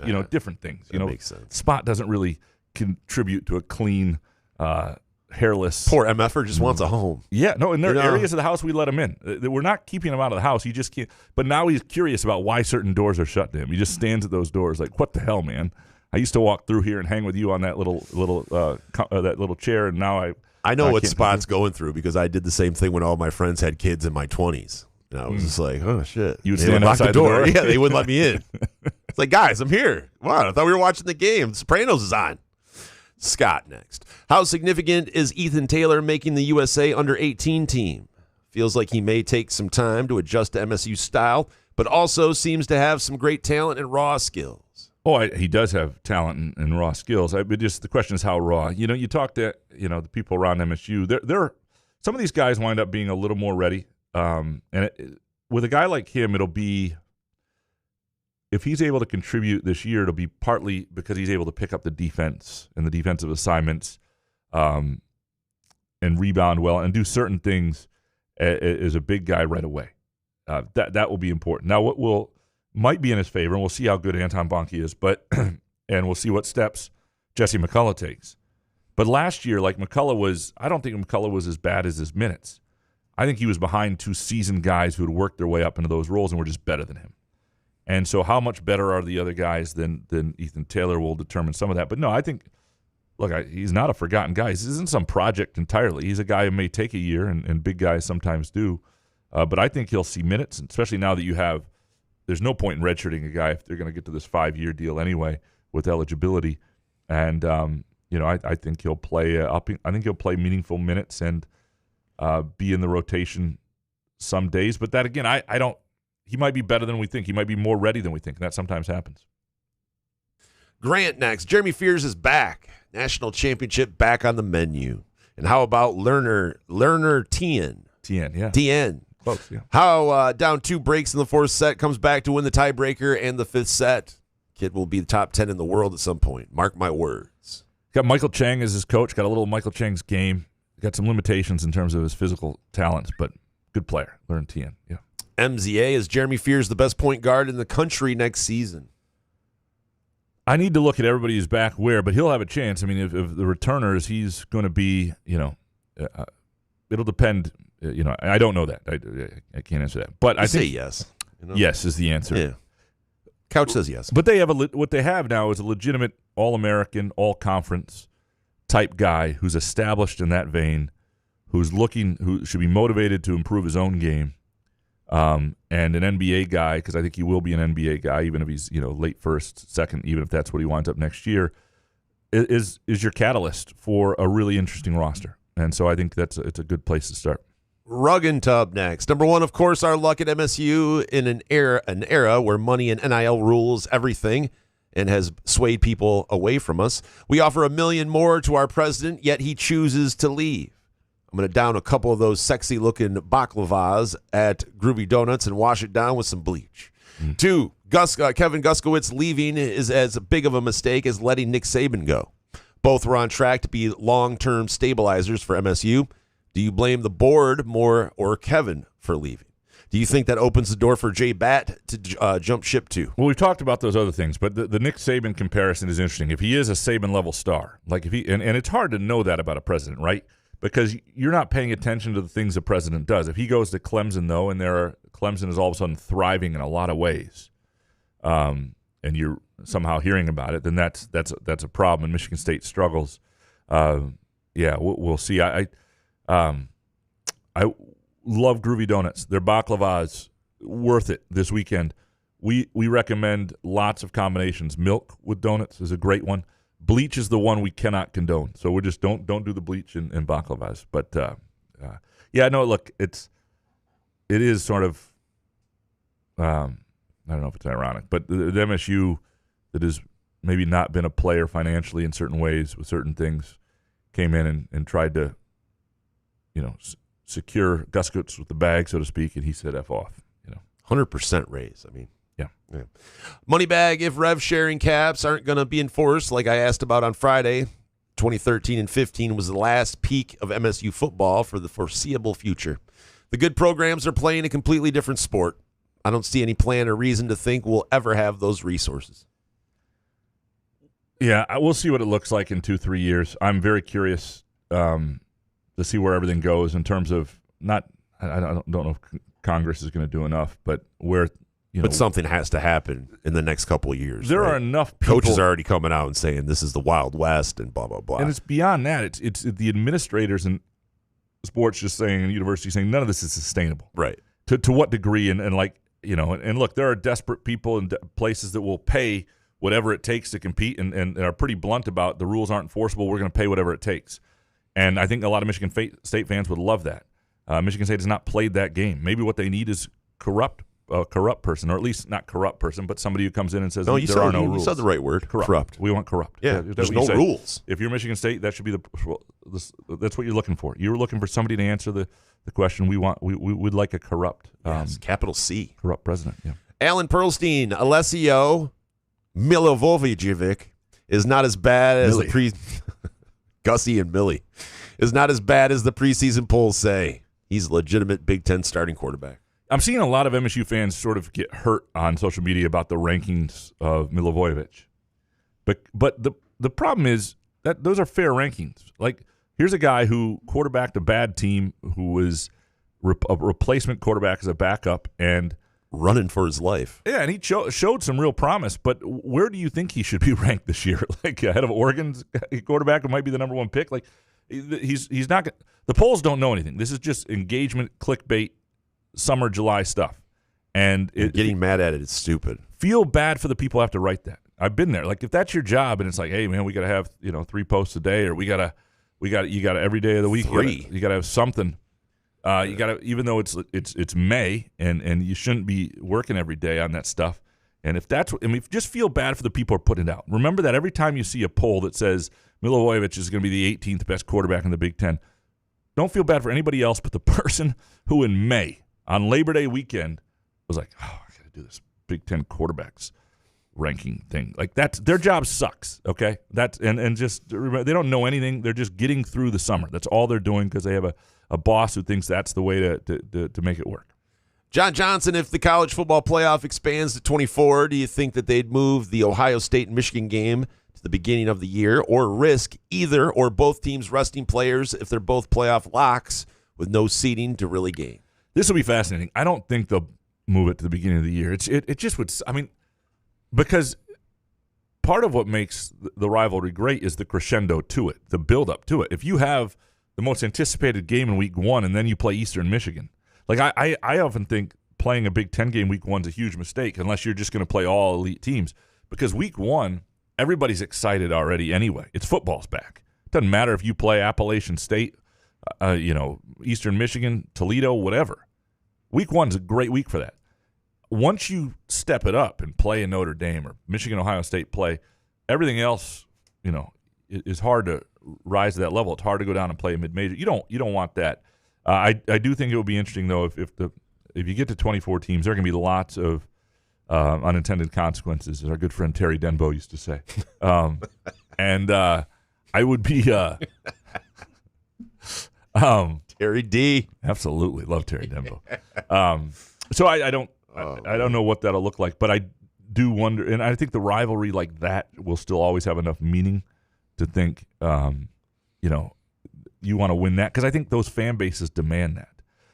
I think the thing that makes a rivalry great is if the fans don't accept you mailing something in to be healthier the next week, that rivalry still means as much as and that's what is scary about the 2014 playoff and the idea of losing some rivalries further. And that's what's bad about what we've done in college sports with, having the geography not mattering, is you lose rivalries. You lose games that matter in the regular season. And the regular season in college football is just such a cool thing. If they screw that up, all those people, it's not just first line of obituary, it's the tombstone. Like if Tony Petitti leads the charge on this, and other people do, and this thing hurts the sport, and nobody likes it as much. Again, it's Tony lies here, effed up college football, right? And I'm not saying you kill him. I'm just saying when he dies, that is the tombstone.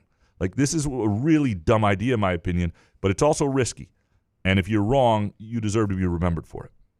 Next one from John Johnson. Jason or Graham in their athletic prime.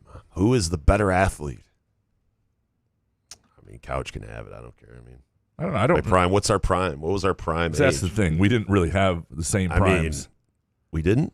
Well, 31 to 33 was my prime. Oh, yeah. That wasn't me. And then in tennis, it was 34 to 36. So basketball is 31 to 33. You thought about this. I did. Okay. Well, athletic prime is usually 27 to 33 athletically, because you're smart enough not – like when I would play at the Western Michigan University Rec Center noon ball, when the students were away in the summer, those noon runs were way better. I mean, those 19-year-old lazy-ass students with no upper body strength, but when the average age was like 28 to 42, phenomenal runs. So, it's a certain age, and it's when you're playing most. But my 31 to 33, I was pretty good. I'm just happy that I'm athletic enough to where I can play or pick up a sport and look like I kind of know what I'm doing. Yes. I'm just like tennis, golf, like any of these things. Am I great at any individual one? No, but I can throw a football and not look like a complete pussy. That's what I enjoy. I wouldn't even care about being better than you or whatever. No. I'm just really happy that we can do that. Throw a baseball. I can throw a baseball. Ralph E., I was today years old when I accidentally found out that this app has adult videos while I was sitting next to Miss Ralph E. Oh. It took me 2 hours to exit that page. Yeah. Well, you should check out Reddit, Ralph E. Does Reddit have porn too? I mean, I heard. I don't know. Okay, yeah. I don't need that. Yeah. Pornhub. Yeah. I can't imagine going to Reddit for porn, but it's there. It took him 2 hours, he said. Accidentally took him 2 hours to get out of that. Yeah.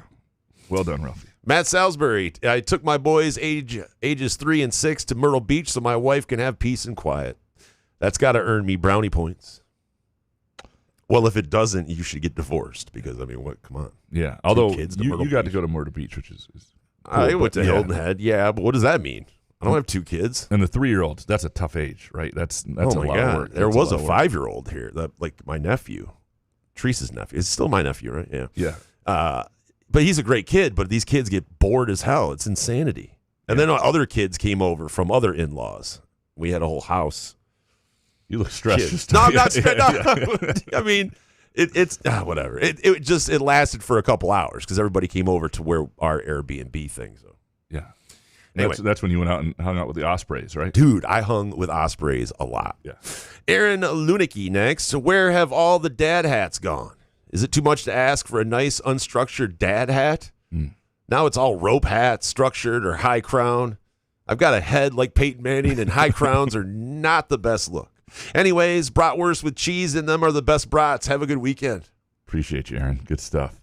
Fellow big head guy. Yeah. I feel your pain. I would go to gomuskox.com, check out their hats. I'm a big head guy too, and there's a certain fit. And yeah, but you wear snapback. Like the hat you have on right now is a snapback. It right? is. You don't have you're not in our category.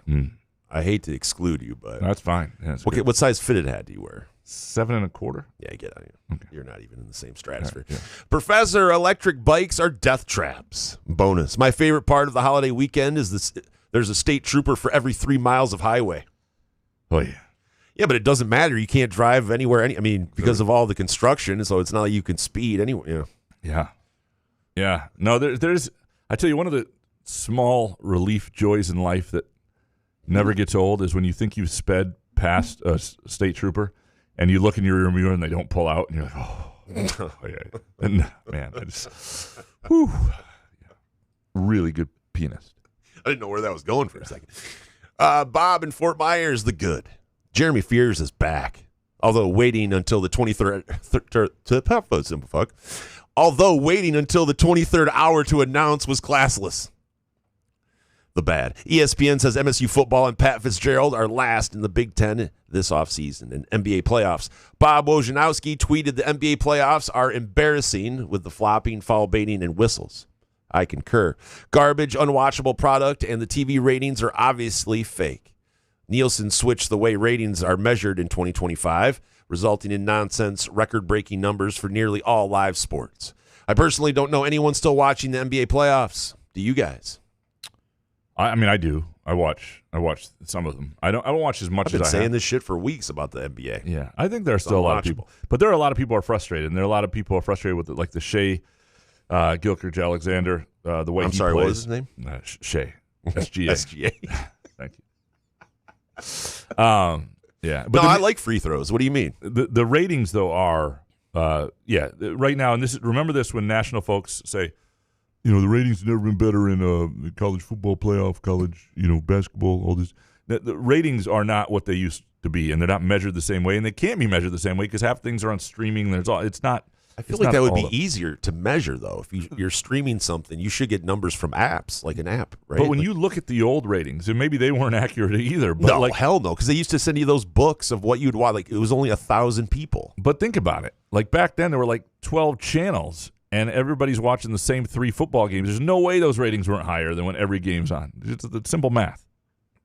Grace next. Do Mr. and Mrs. Couch see themselves becoming crazy travel sports parents living vicariously through Cora's athletic pursuits? Youth sports has its grip on nearly every parent in our social circle. Weeknights, weekends, summers, and vacations all revolve around the kiddos' travel, sport training, and tournaments. It's totally become a status symbol, flex. Parents brag about blowing a fortune, but in the end, most kids walk on to Alma or Hope College tier team for a $5,000 scholarship. Spoiler, tiny colleges give literally every applicant $5,000 off tuition and call it off as a scholarship. P.S. Brilliant. Screw President Gus. He obviously didn't want to be here. Screw Batt, too, if he's interviewing for other jobs. Grace, to answer your question, I don't know what we'll do. We're going to introduce her to every sport. What you will do? You have no say, do you? Well, we'll introduce her to every sport. And we'll see if she loves something. My whole thing in this is if a kid is like really, really into something, then you put some resources into it. Oh yeah. But if I'm not going to, it won't be my obsession that gets her into stuff. And I hope she's good at sports that I can, like tennis.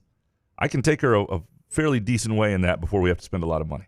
That would be great if that was her choice instead of something else. But whatever she does, we'll be all. Yeah. I think it'll be like the violin or something. I'm good with that, too. I would love if she was into musicals, and, that would be amazing if it was Les Mis. I sing Les Mis to her all the time. I change the words about Cora, but, I sing Les Mis to her constantly. So I don't know what will happen. Yeah. Shep, as a parent, my kids are 19 and 16. Few things are funnier to me than first-time parents, listing out all the super firm, perfect parent rules they're going to have. Yeah, that's true. No screens, play outside only, organic food, no pop, no phones, no social media. Makes me laugh every time, and I'm sure I sounded like just as much of a clueless douche when my first kid was born. Check back in 18 years and let us know how all these rules worked out, Couch. It's fair. I mean, it's the only thing keeping me alive, like to want to live another 20 years. I mean, to be honest with you, it's to watch you have to grow up and deal with a 12 and 13-year-old. Yeah. Because I've told on this show many times, my sister Rachel, when she was 13, oh my God, 12 and 13, for that solidified me never having children. It was unbelievable. She was a complete bitch. She was. I told her. I mean, she's the best now. I love her. Yeah. She just got a house with her boyfriend. So, like, I mean, everything's great. But I'm saying 12 and 13. Woof. Yeah. They just grow up to hate you. By the way, if you need to get rid of, I shouldn't say that. Get away from a Rachel in your life. Go to Groovy Donuts. That's my sister. I have to get away from her now. Yeah. Well, she put Windex in my case for my contacts back then. That's awful. Oh, dude. It's horrible. Oh, dude. My eyes were on fire. Yeah. Don't bring that person Groovy Donuts because they're a lost cause. But anybody else in your life. She's a child. Oh, come on. Yeah, children are beautiful. Yeah, they got to earn Groovy Donuts. But if you have somebody who deserves Groovy Donuts in your life, or somebody you want to like you, or if you've done the Windex thing and you're Rachel and you'd like to apologize, go to groovydonuts.com today. 2 locations, Lake Lansing Road and East Lansing, of course, and in Williamston, 7 a.m. to 1 p.m. Thursday, today through Sunday. Groovydonuts.com for orders. Yeah, we have lots of intentions. We'll see with screens, and there's no way. There are certain things we are going to push hard, but yeah, it's. Are you going to be the counting parent in public? What do you mean counting? Cora, come here. 3, 2. No. She'll have me wrapped around her finger. 2.5. Yeah. All right, you can do it. Chris Fletcher, full disclosure, my hot take is not mine. It belongs to Chris Castellani after Tuesday night's Tigers game. Spencer Torkelson should absolutely be designated for assignment as of the time this show airs. Why? In case he did something today's game or something like. Do you think they should just cut bait with him and bail? I don't know if they can. There's so many injuries. I mean, we got to wait for somebody to. I mean, I don't know. That's the guy we're worried about right now after Zach Short and Winsale Perez. He hit a home run today. I mean, I don't know if Torque is the guy I'm really concerned right now about. Well, I mean, he just can't hit. Yeah, no, Flaherty. I know. They're losing right now on a Flaherty start. Now, Flaherty's start wasn't horrible, but they're down 5-1. And again, if you're not, but I sit here and listen to AJ Hinch after a game, and I just want to punch a wall. So I don't know what to comment. If you're not with all these injuries and stuff. By the way, every time Flaherty pitches, and really every time anybody but, trying to think. I would say Casey Mize, but no, but. Pretty much every day at this point, I am flip one of his testicles and have to be pulled. Pretty much every day, I'm betting against the Tigers a small amount, and it's cool. working. Go to the Firekeepers iCasino and Sportsbook app today, and I'm sorry. This guy gives 9-hour soccer bets and then hates every team we love. I'm just saying it's not getting better. Why not make some money off it? Sometimes I drive in here and go, what are we doing? Takes from Kurt Wisniewski. Number 1, my 92-win Tigers prediction is in jeopardy. Oh, more than jeopardy. Yeah, set it on fire. Scott Harris, Chris Illich, and the Tigers are the halo sport of baseball. 2, MSU football needs, at a minimum, 10 pledges this summer. Need to instill confidence, and show true and formidable change to the program. Tell me you were listening to this show in 2018 without telling me you were listening to this show in 2018. We appreciate you, Kurt. That's a hell of a call back then. Look, in terms of the prediction's done, but in terms of MSU football and what they need this weekend, what MSU football needs is momentum in a season. They need a season to go better than expected. They need a season that is, kind of enjoyable, and maybe that's relative to expectations, but they just need and to be able to build off that. Right now, they just haven't had anything positive to work off. It's just the hope of something new, and they need something that shows up on the field that looks like, hey, that's something decent, and that's what they need more than anything. D-Rob 13, are baseball announcers afraid to criticize the team they are covering because they travel with the players? Should there be more independence between broadcasters and players? Dirks and Benetti have been tough to listen to lately. Well, it's because they work for the actual team. I mean, the Tigers pay Benetti. Like, that's the broadcast. And they do see the guys every day in the clubhouse. Yeah, but that's other some of these players are really sensitive, though, man. They are. But that doesn't. Yeah, but mostly you work for the team and your job. You're not a journalist or whatever. But it does. Bad baseball is a tough listen because you hear it all the time. Just this sort of couching the criticism, and I think it's a real talent to be the voice of a bad baseball team, keep your job, but also not be annoyingly positive when things aren't positive. And I don't think they always strike that perfect chord. I think Dan Dickerson does a decent job at it. Like, there are times where it just gets bad enough and you can just hear it in his voice. And Benetti's done okay with that. But it's hard. You work, but it's their team. job to do play-by-play, and you don't want to be a bummer just because you're feeling personally bummed. Like when there's plays that happen, and if we're down 9-4 to the effing Angels, I can, you should be able to, as a play-by-play guy, go, geez, Pete, we're just not our night and all this other stuff. Like, I feel like it's understandable. Like, Benetti has to try to be. I feel like I defend him too much, but I just what do you want from a guy like that? Well, you remember, he's got to be cheesy, hokey, and all that stuff because baseball is family friendly. You have to be family friendly in those situations. Well, wasn't it Shep's final broadcast with the Tigers, though, was him criticizing the organization and what they need to do in the offseason, and then he waited too long. Yeah. And it was probably the way he did it was probably really drawn out and boring. So, Chris Eastlick, number one, Labor Day weekend clears Memorial Day weekend outside of the reason for the holiday by a wide margin. Better weather, football is back, and still the entire fall ahead. And two, the worst part of the Tigers being horrible was the issues were obvious. Harris wanted to be the smartest guy in the room. What is with these Detroit GMs? And bonus, if Harris wanted to bring Jose Valverde back, he probably could have gotten the real one cheaper. Jansen stinks. Who could have seen that coming? Jansen's been just awful. The Labor Day weekend versus Memorial Day weekend, this is age dependent because when you are in school, when you're a kid, Memorial Day weekend's like school's just about out. And it's still the same for me because I'm ready for the summer. Memorial Day, Labor Day, I'm like, summer's coming to a close. Like I'm excited for football, right? But I'm bummed that all of a sudden we're setting ourselves up for 6 months of terrible weather here. Yeah. So Memorial Day for me is odd because we get the deck furniture on the deck. Man, I got to say Memorial Day weekend I think probably trumps. Now that I don't have a school to go back to, and I do love football season, and I love, I don't know. When you were in school, you would look at Labor Day like, oh my God, that's D-Day. Oh my God, yeah. It's the worst. Awful. Some dude, which do you think will generate more headlines? The return of some dude to the Couch in the Rube Q&A show or the departure of Kevin Guskiewicz? Well, based on this being the first mention, I'd say Kevin Guskiewicz has it some dude. Yeah, where'd you go, man? Yeah, but we appreciate you being back. Some dude, is it a good time to double down on all of our Tigers futures bets? No, do not bail. Bail Might if you can. Play this. Hold on. Buenos tardes. It is time for the Detroit Tigers Gambling Update with Gramanito Couch and Jason Nick. I wouldn't say double down, but you can look at some numbers. Well, if certain things go certain ways, I guess. You would need value. Right, you would need real value. They aren't a division that is truly awful. But I don't look at their lineup. Like, I don't look at their injuries and go, okay, I can see a path to them being a team that tears off a bunch of games and gets back to 500. I think this is just a bad team. Yeah. And I don't know that this is the year to double down. And famous last words. And if you get enough value on anything, like we talked about that Guardians bet I made late last year. It was races 33-1 or whatever. And it's like if you get a great number and you have a vibe and they win 2 or 3 in a row and somebody else, or you just want to piss off the listeners to your podcast. One of the two. Yeah. Either or. Some dude, Couch. I know you like the Jardians. Oh, my bad. Yeah. You get stock in them.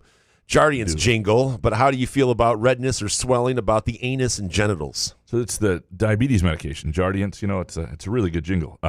But I got type 2 diabetes, but I manage it well. So good. I get something, and anus and genital swelling. Yeah, I'm not actually on Jardians. And so, the side effects are not something I had to consider. Should they give you a percentage? When they drop anus and genitals, though, like as a possible side effect, should they give you a percentage? Like, meaning, like, I feel like if I take it, my anus and genitals are going to swell. But if you told me, like, by the way, there's a possibility, like 2% possibility. So, what's actually comforting is when they bring that up and they say, or death. And I'll tell you why it's comforting. Because if everybody was dying from this stuff, then this stuff wouldn't be on the market, but they have to say it. So when they say or death, it makes it less likely that your anus and genitals are actually going to swell because you're unlikely to die too. So like it feels like it's just something they have to say. When they don't say death, but they say anals and genitals. Now they're even saying anal bleeding. They're throwing anal bleeding at the tag of these, and I'm like, you need to give me a percentage because honestly, even if I'm diabetic, I'm like, well, dude, I don't want to risk my genitals and anus swelling.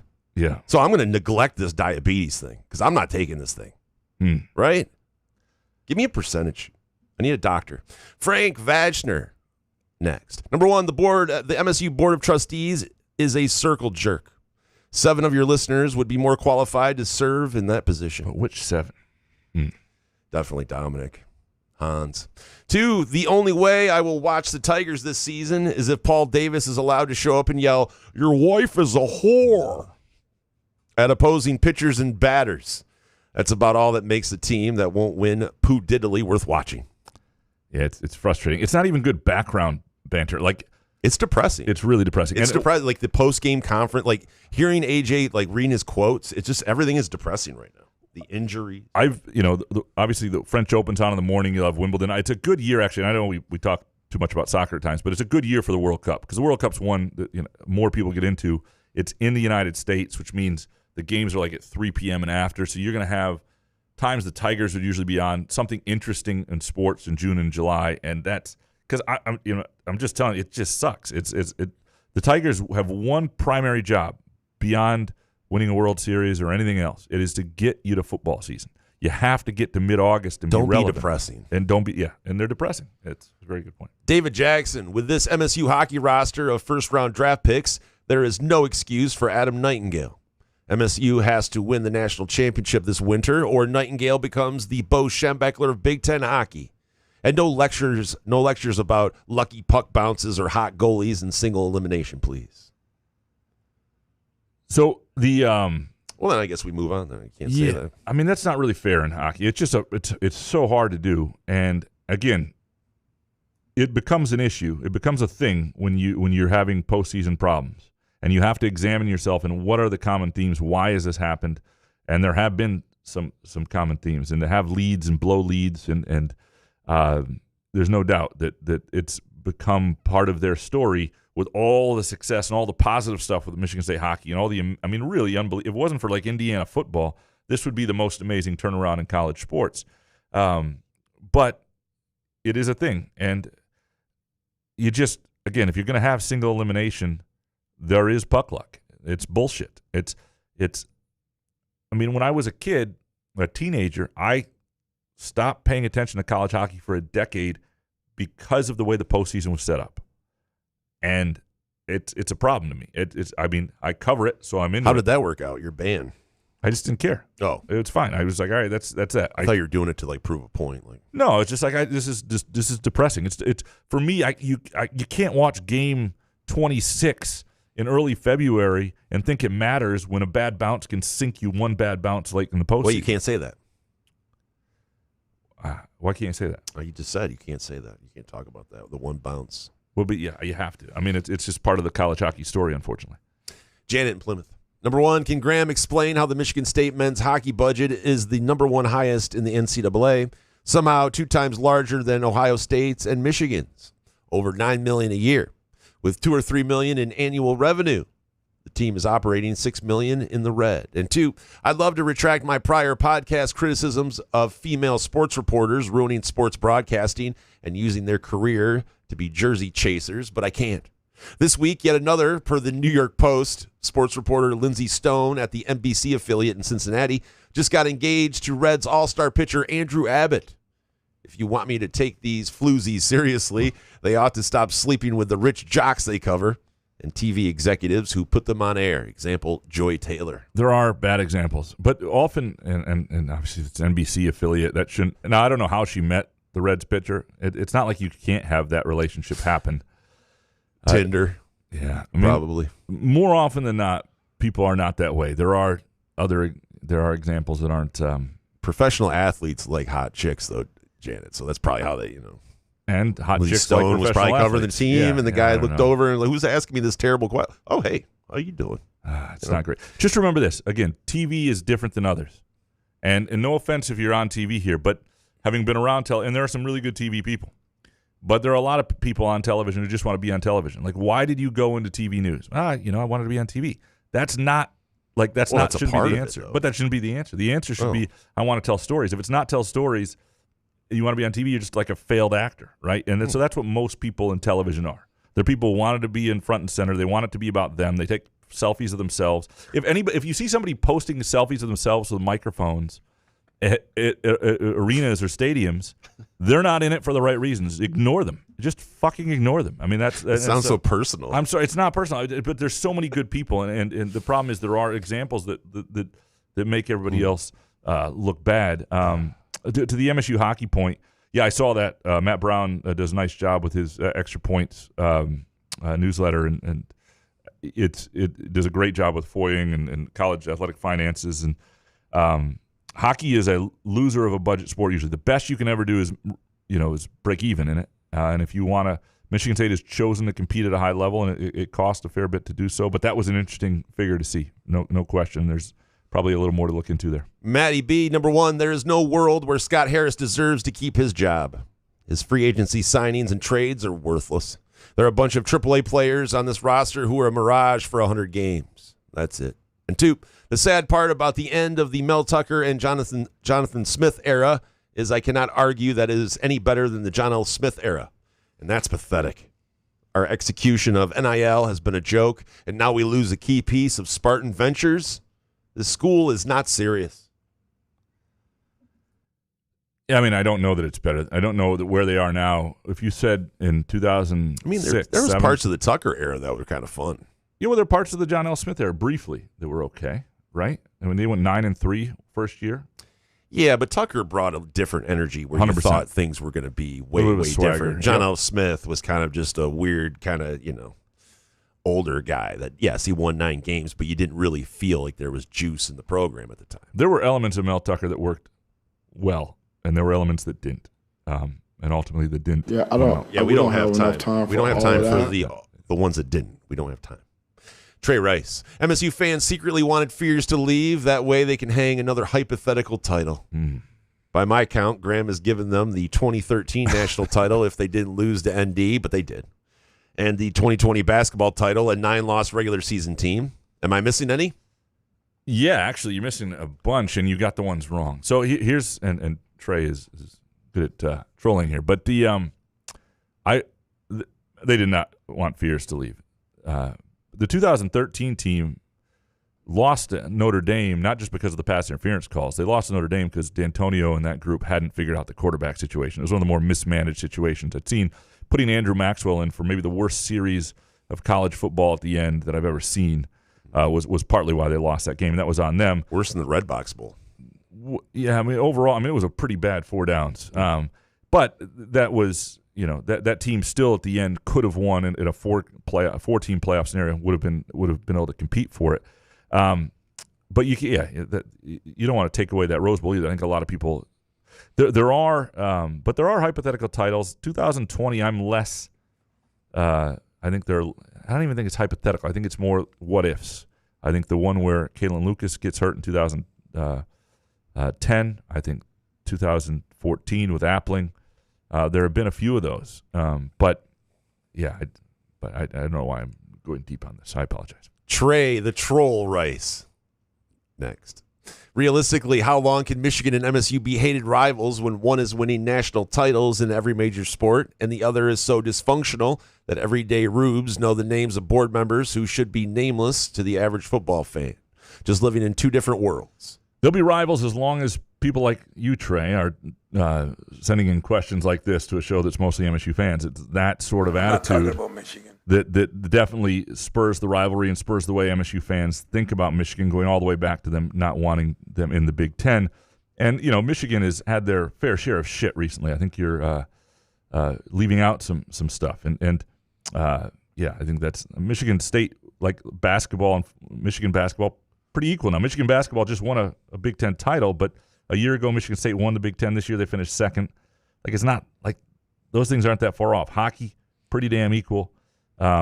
Women's basketball, Michigan's a little bit ahead. Michigan's a little bit ahead in a lot of things. I think that frustrates Michigan State fans. In football, there's obviously a chasm right now. But, some of the different worlds they're living in, I don't think anybody would choose to jump into what's going on in the football program there at Michigan either. Yeah, take that, Trey. LMK. I know where there are bigger stories, but any idea what is happening with MSU women's gymnastics? Lost 2 assistant coaches and 2 student athletes to Nebraska, and no word about replacement. No, this is a good question, something that needs to be followed up on. I mean, I think basically there's, a fear of a lack of investment in MSU gymnastics along with some other sports. And this is just the reality of the sports at MSU that they've chosen to invest in. Hockey, where you see that those finances, is one of them. Football is another, even if it doesn't always look like it. Men's basketball, women's basketball, and volleyball. I think outside of those 5 sports, it's tough. I was a little surprised that gymnastics, given the history of that program and given where they are right now, wasn't like the 6th sport that they decided to. And maybe there are some things, but I know they were recruiting to a building that was then pulled out from under them. That Haller had tried to get that separate, and they were getting athletes based on, they were excited about that. That was a big deal. And so when Nicole Jones goes to Nebraska and is, an alum who I thought was the heir apparent to Mike Rowe, I think that's, and she's a really integral part in building that program and takes the other assistant. I think it's telling. And Rowe gets a contract extension. Jake Boss got a contract. A lot of contract extensions going around right now in sports that aren't being heavily invested in, and that's just the reality. Jake Boss, the Board of Trustees member? Yeah, not the Grand Ledge Baseball Club. Oh. No, yeah. Andrew Gauthier, next. Hotel complimentary breakfasts are now basically just cereal and prepackaged muffins. What happened to our society? But seriously, I remember them being much better when I was younger. Because they probably were, but also when you're younger, it's like oh, this is cool, this is different. I don't usually get the hotel breakfast. I don't usually get to eat these. Yeah, a little box of Fruit Loops. There's still some good. Yeah, Fairfield Inn, still does a pretty good breakfast. Yeah, there are a few places that still do. Hawaii Spa, they give you a banana on the way out. Skiles, long pinky fingernail next. Will you rank in order who MSU fans will end up hating the most between Guskiewicz, Tucker, Haller, Joel Turd Ferguson, and Jonathan Smith? Give me Haller moving up the list here probably and not being hated. Jonathan Smith, I don't think anybody will ever hate. They'll be frustrated. They won't like. Yeah, it'll be more of like, that fucking guy. Yeah, that didn't work. Be one of those. Ferguson, I think, he was obviously passionate, but did a lot of things that got in the way. Dead.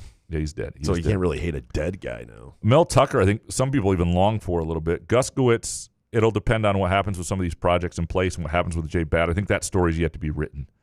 So it's a hard thing to put in order because I don't know where the hate is actually warranted. I still want to put Haller number 1. Haller's not number 1. He's the answer. Haller's not number 1. Certainly, if you care about non-rev sports, Haller's not number 1. So if you're upset that they're not investing in gymnastics, but I don't. So Haller's they're not investing in anything else. Haller was the guy who cared. Skiles, long pinky fingernail, baked take apparently. I was out walking around while baked and figured I'd rather only see what is directly in front of me and nothing behind it instead of the opposite. Being able to see everything except what's right in front of me. What say you? Definite baked take. Yeah. I mean, this is the epitome of baked take. Yeah. Because you are somewhat making sense, but no sense at all. And that is the epitome of a baked take. And you only can really answer it if you're baked, too, because it's hard. I don't know, dude. Even if I was baked, I'll tell you in a couple hours. I'll read it again. Okay. And then we can have a conversation. But Lions reply guy, would you rather have Stafford on this Lions team for 2 more years or Goff? Yeah. Oh, he's asking me? Yeah. I mean, Stafford's my guy. And Stafford can throw the ball in cold weather. And Stafford can throw a deep ball still. I guess I would take Stafford. Especially if it's 2 more years, I think it's without question Stafford. Jared Goff. Sorry, with Stafford guy. Lions reply guy, Taylor Decker not being signed yet is a good sign for the Lions. If they're both playoffs, if they are what the fuck? Had him at one of the most important positions last year and not replace it with Sewell, they're going to be lethal again, running and play action. Yeah, I mean, it's kind of, if you're Decker, you're kind of embarrassed, I would say, huh? You think so? Well, I mean, no one's signed him. No one's made him offers. I think the Lions made him a decent offer, and he was offended by it. I don't know. I don't know these guys anymore. Yeah. Ragnow, I thought he was, Decker going to come back, and all of a sudden we announce it, and then all of a sudden it's anyway. I'll tell you one thing I wouldn't mind him back at the price if he's not butthurt, but I'll tell you one thing the Tigers being shit does is it hastens the yearning for like football. Like a good Lions Sunday right now sounds really great. Sounds amazing. Yeah. It always sounds good. What do you mean? Good Lion Sunday. I'm ready for any Sunday. I know, but like when the Tigers are rolling and they're kind of fun, you can put it in the back burner for a minute. No, I like when they're rolling, and I feel like if there's Sunday, if there's a Lions game, I'm like, fuck yeah, let's do this. But like, by the way, 7-1 Angels. Are you serious? Yeah. I'm gonna go full Tony D here. That's crazy. That's crazy. That's fucking crazy. Clint Winball Bainey. Number one, few things are more beautiful than the return of hummingbirds to our bird feeders. They hit that sugar water more frequently than me at Nickel Beer Night at Dooley's in 1992. And two, I'll be at a wedding in Port Huron this weekend. I'm a frequent visitor to the southwest side lake towns of South Haven, St. Joe, New Buffalo, and Saugatuck. But if you haven't been to Port Huron in a while, check it out. It's come a long way over the last decade. And three, I don't have the football itch yet, but it's still May. Interesting on Port Huron there. I really only see it when I'm crossing the bridge to go to Sarnia and head through Canada. But Port Huron, Lake Huron, I could any Huron. Yeah, Couch will go. Yeah, pure Michigan. This guy over here. Yeah. Port Huron. I almost took a job in Port Huron when I was coming out of school. By the way, Port Huron Times Herald. Yeah. Richard Kane, number one. I took Knicks plus 250 to win the Larry O. They play great team ball. They're playing with lots of confidence, and Brunson is on one of those runs where he seems to be doing everything right. And two, I highly recommend John U. Bacon's Gales of November, especially for those who like the perfect storm and Into Thin Air. Tremendous insight to that famous tragedy. Three, a poem. The SEC, what the fuck? A poem. The SEC with its rankings to pad, booked pasties by habit egads. But fans loudly barked, play somebody, and sparked Sankey to say Cupcake Weekend is bad. I'm not reading any more of these poems. I like them. I will read them. You are Richard. Richard, you keep sending them. To Richard. I think these are talented. I think he's very good at these. I enjoy them. I'm not reading egads and then someone's blowing John U. Bacon about his Patsy's book. too, Same fucking thing. I mean, it's just I can't do both. But you want me to? I'll be professional and read the John U. Bacon one, but then you're going to follow it up with a fucking poem, dude. I can't do it. Plus 250 on the Firekeepers Eye Casino and Sportsbook. Pretty good terrible deal for the Knicks. I like it. That's a terrible bet. Like it. The whole thing was terrible. Couch on fire. It's all my fault. I bought the MLB package to get Tigers games. What a waste of money.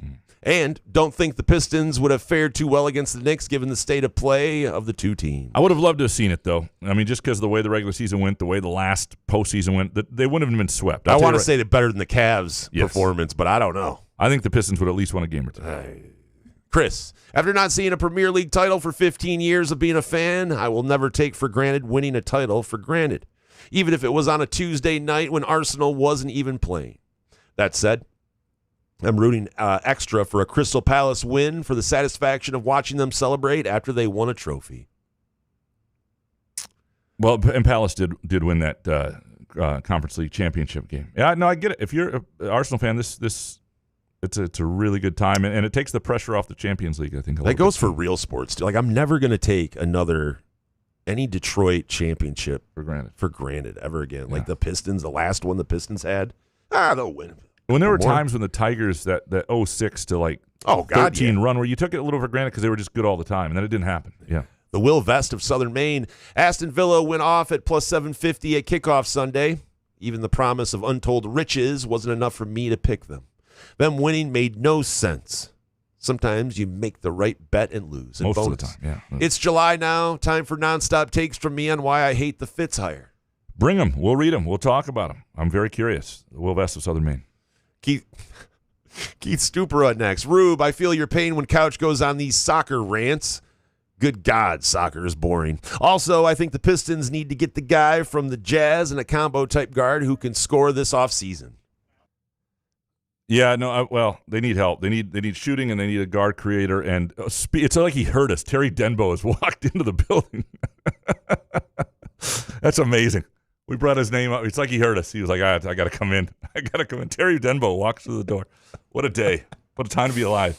Keith Stuper, read that. Mr. Benjen, is this the worst sports take environment ever? July takes in May, and now we're left with baby poo commentary and 40% soccer filler bloviation. Who is the most to blame for this boring situation? Tigers for sucking, Detroit GMs for all standing pat, or MSU football for irrelevancy? Or Cora, frankly. It's a combination of the two, but I think there's still good stuff. Look what happened yesterday. Fears, Guskiewicz, all good stuff. Yeah, so yeah, there's There's that. I'll be curious what Terry Denbo has to say about Guskiewicz. Yeah. Jake Hoggins next. The Tigers in reality suck.